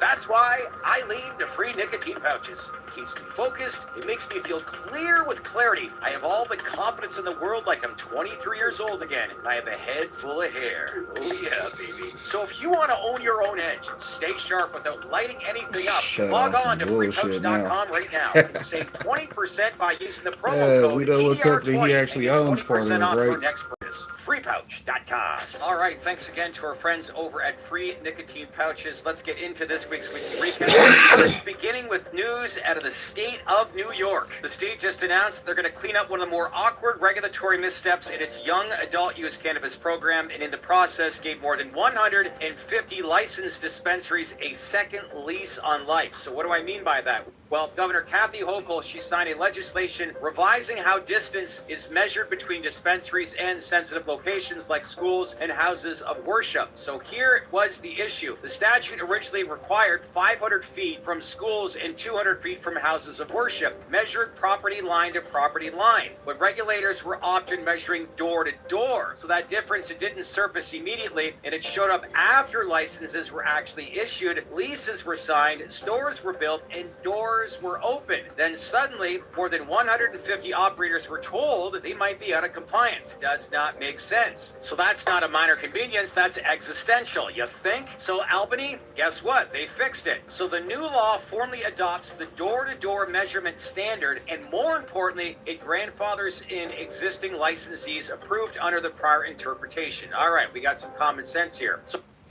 from a capital markets perspective, this isn't about expansion, it's about regulatory credibility. So what do I mean by that? Well, operators can deal with strict rules. What destroys confidence is shifting interpretations after capital is indeed deployed. So New York, it chose surgical correction instead of punitive enforcement. So in a sector built on uncertainty, we know a lot of uncertainty. Clarity, even measured door to door, is definitely a win. And more importantly, New York continues to be the hottest market in the U.S. right now. Speaking of what could be a hot market, let's move south now to Florida, where the first time the DeSantis administration, they formally acknowledged that opioid settlement funds were used to support messaging opposing Florida's 2024 adult use cannabis amendment. Yeah, you heard that right. So that admission, it came during a Senate Health Policy Committee hearing. So how much was it? Well, roughly $4 million of opioid settlement money was directed towards a $5.1 million prevention campaign. You can't make this stuff up. Total reported taxpayer spending opposing the amendment exceeded $35 million.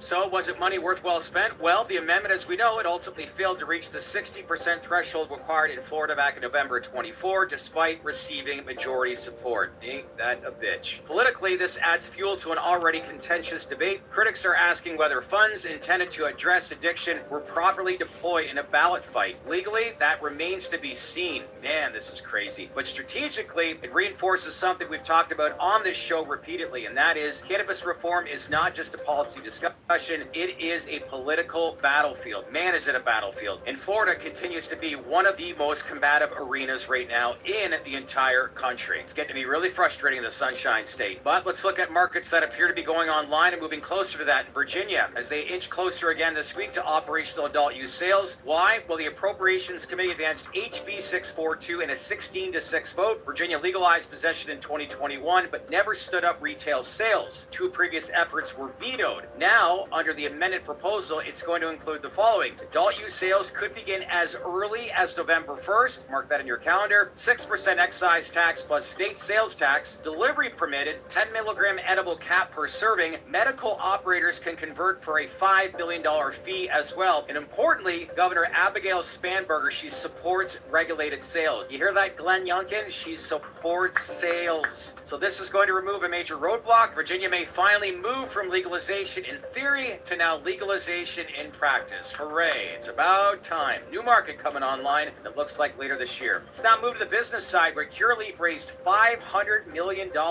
Big dollars. Earlier this week, the company announced they secured commitments for a $500 million private placement of senior secured notes. That's the largest financing in U.S. cannabis history. So what were some of the numbers? Well, it was 11.5% coupon. It matures in February of 2029. Roughly $475 million with refinanced 2026 debt, pushing maturity by more than 3 years. The offering was reportedly oversubscribed with 10 first-time cannabis lenders participating. Think about that, because that indeed matters. Why? Well, this states the obvious, because capital access is an advantage in this sector. Yes, 11.5% isn't cheap, but it's non-dilutive and it definitely buys time for Curaleaf. So this wasn't just a refinance, it was a statement transaction. Curaleaf extended runway to 2029 and now reinforced institutional confidence. Oh, did they ever. $500 million. Big dollars. Nicely done by Boris Jordan and team. All right, let's now move to Ascend Wellness, who reported preliminary Q4 revenue of approximately $120 million with adjusted EBITDA around $30 million, which is about a 25% margin. Full year revenue, roughly $500 million in cash on hand. It was around $86 million. So right now, no significant debt maturities until 2029. And in a sector still cleaning up leverage mistakes, that maturity profile indeed matters. Also important to note that yes, there is an arbitration issue with Green Thumb related to a 2018 side letter, but management says liquidity is sufficient regardless of that outcome. So the theme here with Ascend is discipline, margin first, liquidity protected, and selective expansion. And sometimes, let's face it everyone, borrowing wins. Next up when it comes to earnings, and this was a powerhouse print, and that was Organigram, who opened fiscal 2026 with strong momentum. Gross revenue was up 46% year over year to $97.3 million. Adjusted EBITDA, get this, it was up 273%, and adjusted gross margin, it expanded to 38%. Right now, they're ranked number one nationally in Canada in vapes, milled flour, and concentrates. Operationally, harvested kilograms, it increased 43%, and perhaps the most interesting, a genetic screening breakthrough reducing mildew resistance identification from months to now days. So that's plant science translating into margin durability. International revenue, it also grew 51%, and the cash position right now is $63 million. Their new CEO, James Yamanaka, is emphasizing execution, efficiency. This man knows data. So this is what scaled Canadian operators are supposed to look like when the fundamentals actually click. More good stories coming out of Canada. Let's now look at Planet 13, who plans to exit out of the state of California, which they officially announced this week. Retail and distribution divested, real estate tied to Coalinga cultivation sold, and license transfers are underway right now. California was a cash flow negative and small relative to consolidated revenue. So the company right now is reallocating focus to Nevada and obviously the state of Florida. This is a broader MSO shift, fewer markets, deeper focus, and stronger unit economics. Capital discipline is going to be the theme, everyone, in 2026, in case you didn't know, but I'm sure many of you know this. Let's now focus on Tilray. They expanded into the UK. CC Pharma's division had entered a strategic agreement with Smartway Pharmaceuticals in the UK. The focus here is parallel import and specialist medicine distribution. The UK segment is nearly £1 billion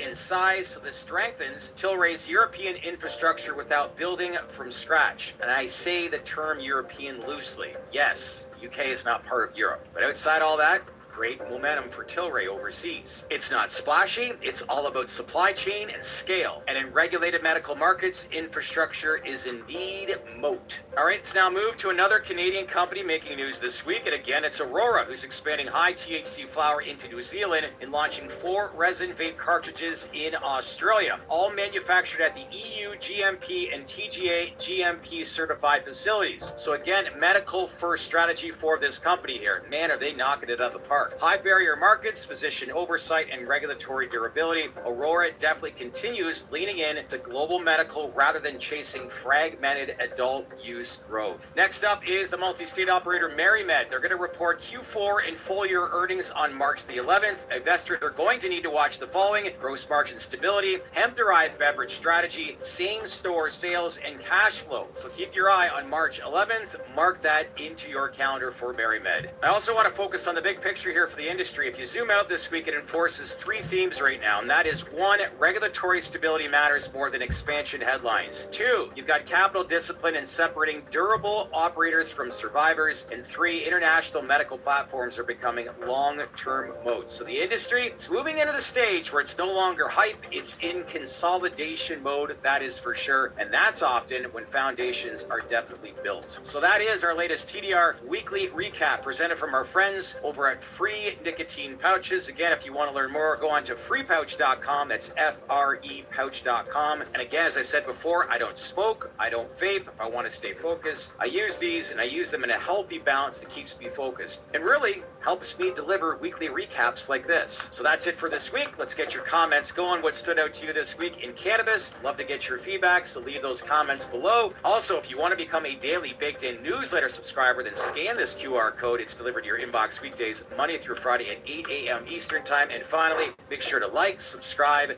and smash on that bell for all notifications. All right, everyone, enjoy your long weekend. Hopefully we get some news from Attorney General Pam Bondi. What a chaotic event that was this week, but hopefully we get some news here relatively soon, because we are ready for that next step, aren't we? Price action has been pretty slow here for the last 30 to 60 days, so we need some news. Hopefully we get it here over the weekend and maybe into next week. In the meantime, we'll be sitting here patiently. Stay connected with us. I'm your host, Shad Dales. I'll see you in the next video, and thanks again for watching.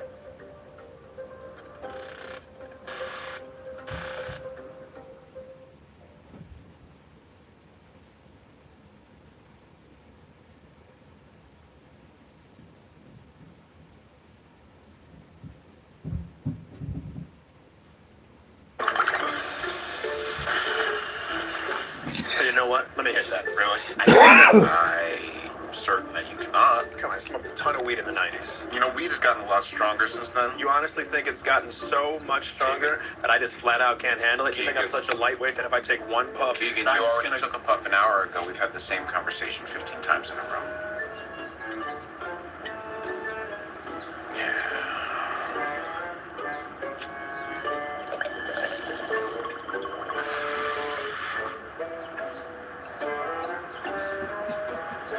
Hey, you know what? Let me hit that. Really? Motherfuckers just sitting there stuck. Want to keep smoking though? That's what the thing you have to do. You got to keep going. We have new details tonight in our sobering problem investigation. Not just here in Tennessee, but across the nation, we're finding sober people are being arrested for DUI. And a recent study questions whether field sobriety tests are always reliable. It just seemed like he was all over the road coming out. Just moments after being pulled over, Justin Beery had an admission to make. You might think I'm drunk in this film, but I've only got for like 3 hours of sleep. After working a 14-hour shift, the Alabama man also then made a key misstatement.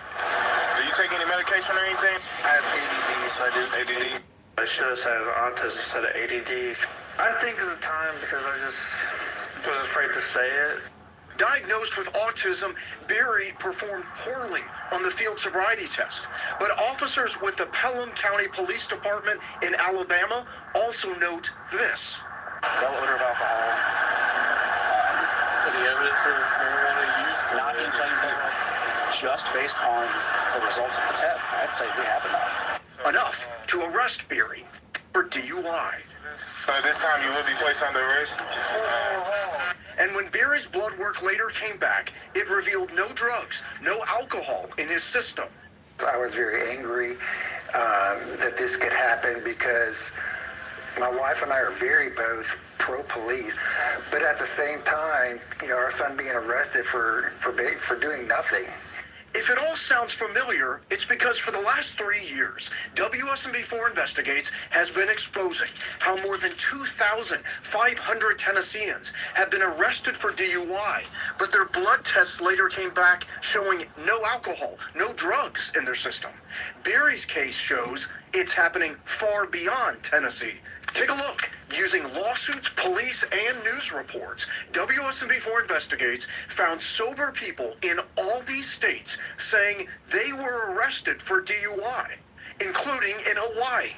Watch Amen Fapuliai's reaction when the officer says he smells alcohol. I usually take the odor of alcohol. Even though he blew 0 on a breath test, he was arrested. I felt embarrassed. I felt profiled. I don't smoke. I don't do drugs. I don't drink. Honolulu prosecutors declined to pursue the case, citing insufficient evidence. In Florida, Ali Kupalo's blood work came back showing she was completely sober when she was arrested for DUI. What was it like when he put the handcuffs on you? It was scary because I knew that I wasn't drunk. And in Iowa, William Penn University football player Taven Galanakis is suing the Newton Police Department for arresting him for DUI while he was sober, even after he blew 0 on the breath test. I blew 0, so now you're trying to think I smoke weed. That's what's going on. You can't do that, man. Attorneys hire me to review their cases. DUI expert witness Joshua Ott thinks he knows why this is happening. He points to a 2023 study for the Journal of the American Medical Association of 184 people. Some smoked cannabis, others were given a placebo, and officers gave them all field sobriety tests. For 49.2% of the people given placebos, officers determined they failed the field sobriety tests. The false positive rates of sober people was really astonishing. Ott says there is no good research showing field sobriety tests accurately show that someone is impaired. So it becomes very problematic as to how accurate or inaccurate these tests are. After his arrest, Barry now drives with a letter from his psychiatrist in his car. It states his diagnosis means he cannot perform a field sobriety test. Because of my autism, I'm at a disadvantage. I can't help that. Now, I did ask for an interview with the Pelham Police Department, but their spokesman said they had no comment, but did confirm an internal investigation is underway. Now, you may have you might have your phone in your hand right now, is what I'm trying to say. And our investigation continues right now on the WSMB4 app. You can find this interactive map. You can just click on each state, and you can read about the sober DUI case we found there. Well, yeah, Jeremy, thanks for your continued reporting on this.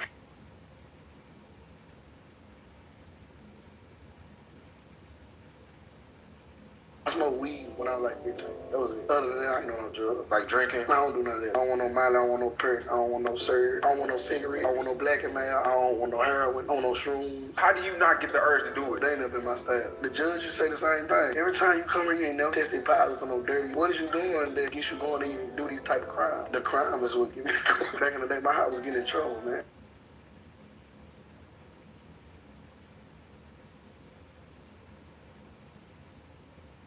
In order to make seeds using 2 females, one of the females needs to be reversed, right? So there needs to be there's several different ways to actually reverse a female plant in order for it to start showing those male parts, pollen sacs, and start releasing pollen. What method do you use to create, what method do you use to reverse a plant so it starts producing pollen sacs? If I remember correctly, I tuned into one of your videos on your YouTube channel. Is it silver thiosulfate? Yes, it is. And, there's colloidal silver and silver thiosulfate, which are both hormone blockers that block the female hormones in a plant from expressing themselves. And then it leaves the plant, when it goes into flowering, with the only option being to make male flowers instead of female flowers, because you've suppressed all the female hormone, and only the minor amount of male hormone that's still in the plant is going to then express itself through male flowers on a female plant. And the way in my seminars that I had done for a few years at the shows, I was always explaining that feminized seeds got a bad reputation Morning, so good to early see you. How on you doing? in the early 2000s, late 1990s, when people started making feminized seeds.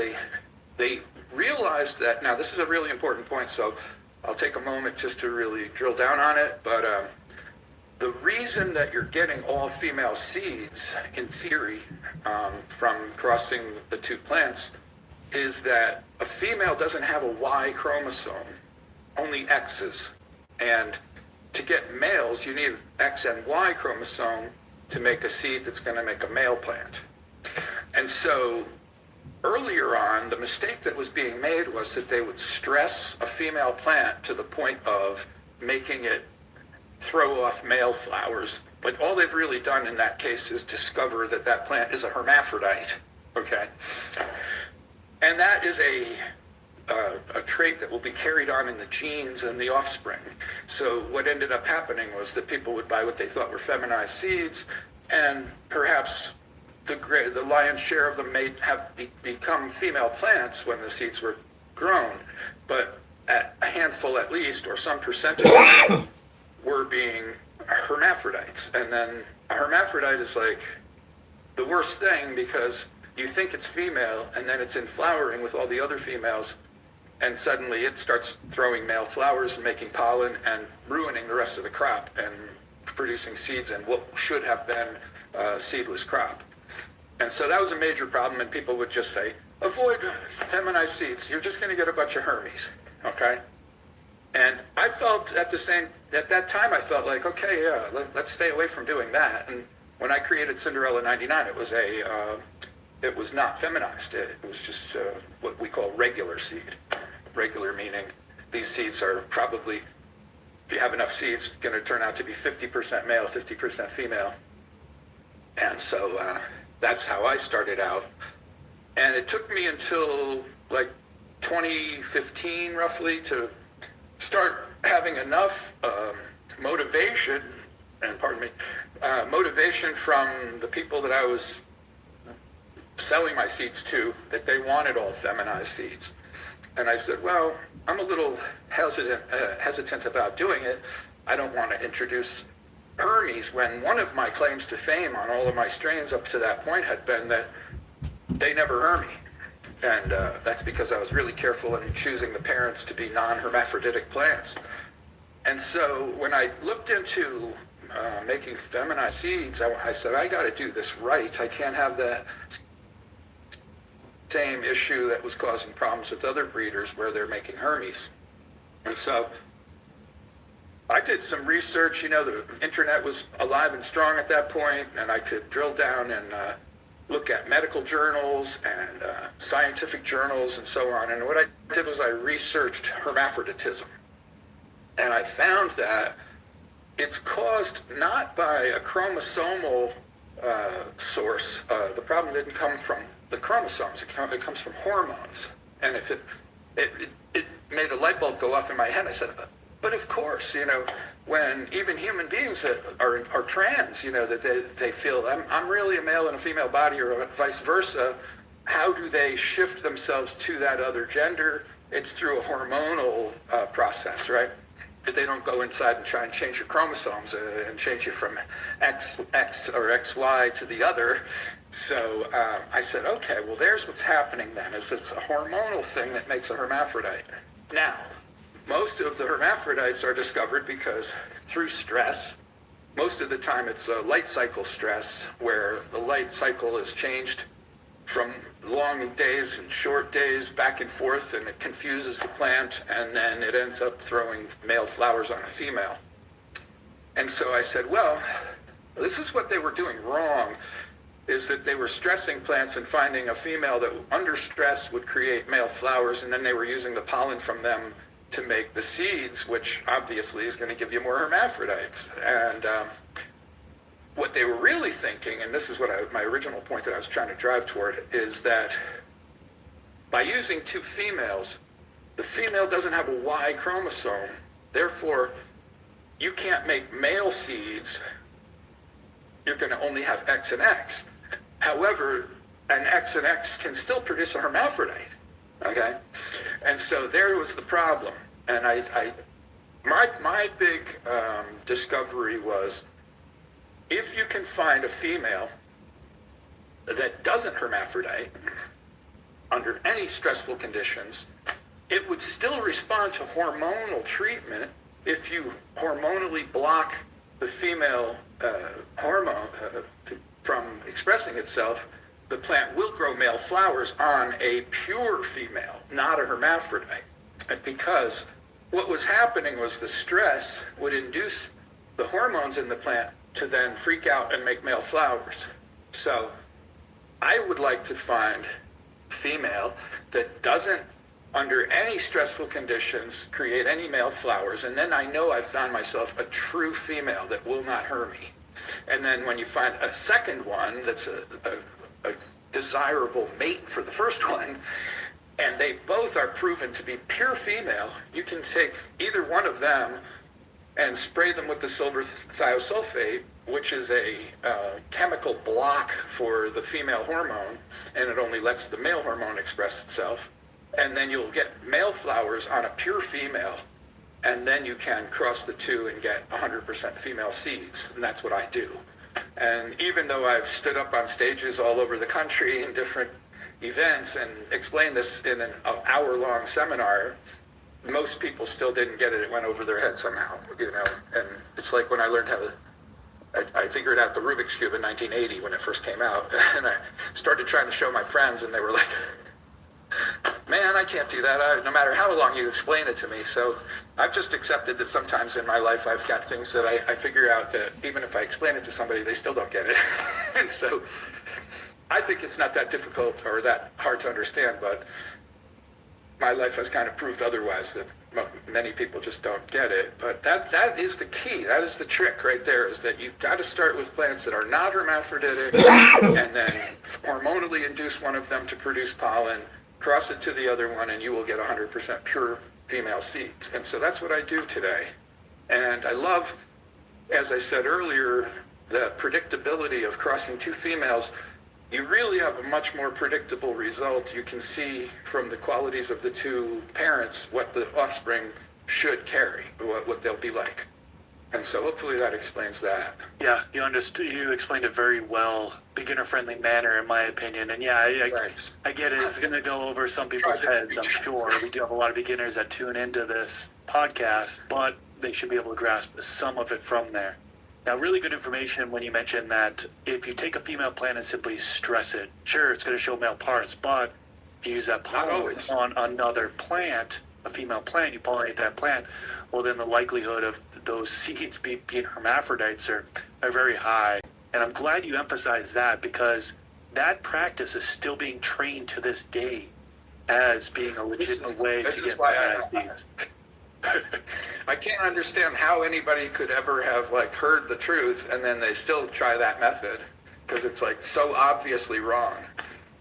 All you've done is you've stressed a female and you've proven, hey, look, this one's a Hermy. Let's breed with it.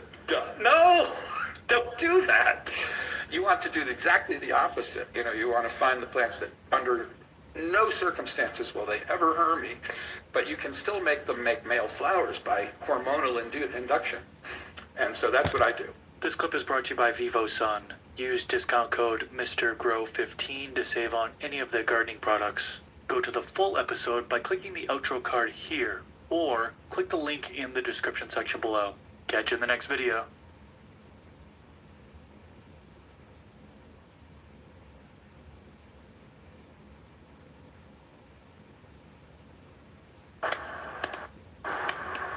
Give it gas when I'm dipping competition, getting past, living fast, furious, staying on track, never worry when I'm spinning. Last better getting back, ride for my dog, alphabeted on us, you gon' get it back, never split this pack. Whenever I witness cap, we ain't fucking with your fiction, facts, your conviction lacks. When I get up in my bag, I'ma spend, we ain't tripping off tax, clipping this tag, working on my wish list, cooking this cake. Let me flip this stack, you a flash in the pan, while you relaxing, I can. My team in the pack, the sedan, putting tracks in the sand, pushing my craft at the fan, got the people all clapping their hands, putting cash in my brand, keeping my octane high, my grade premium, not 8-9 or 8-7, and when I run across state line, I'm 9-1, I gun it, clock great time, my time come, disappearing in the dark horizon, way I cut turns, I'm as sharp as diamonds, got them on tilt like a car's alignment, this is raw refinement, not a hard assignment, I'ma give it gas, give it gas.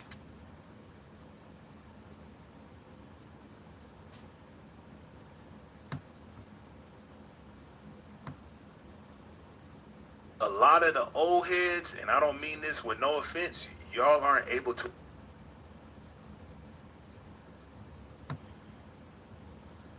So now, of course, you already know what we gotta do. Post a motherfucking video to the Buy Me a Coffee. Shout out to the Buy Me a Coffee. Y'all know to hit up that Buy Me a Coffee link down in the video description. Come support your boy. Download any of the freebies. Just what I'll tell you to go to the Buy Me a Coffee for.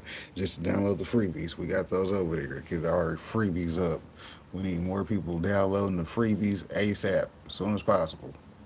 Yes, sir. There's free items for you to download. Go ahead and splurge. You know what I mean?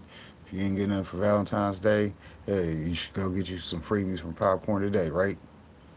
Right. Shareable link right here. You know what I mean? Go get you some of that post over on Buy Me a Coffee. It'll let you know when Popcorn was live, in case you missed it.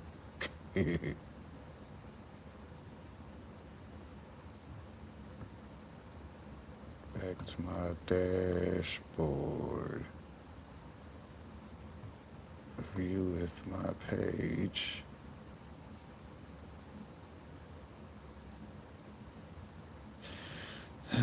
Hit the create button because we know y'all want to become a member.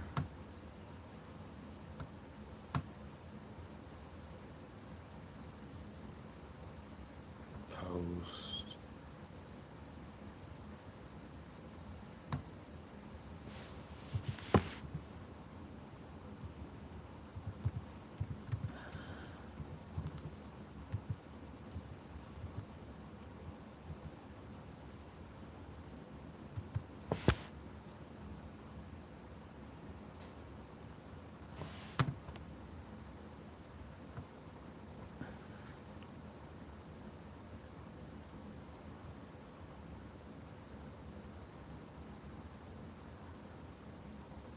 Publish. See. Show and tell, right? Then whenever y'all be like, well, how Popcorn do his thing? Well, he showed and told in every video. So, you know, yeah, it's a roadmap for those that know how to get where they going, right? Right. We'll see y'all Wednesday at 6.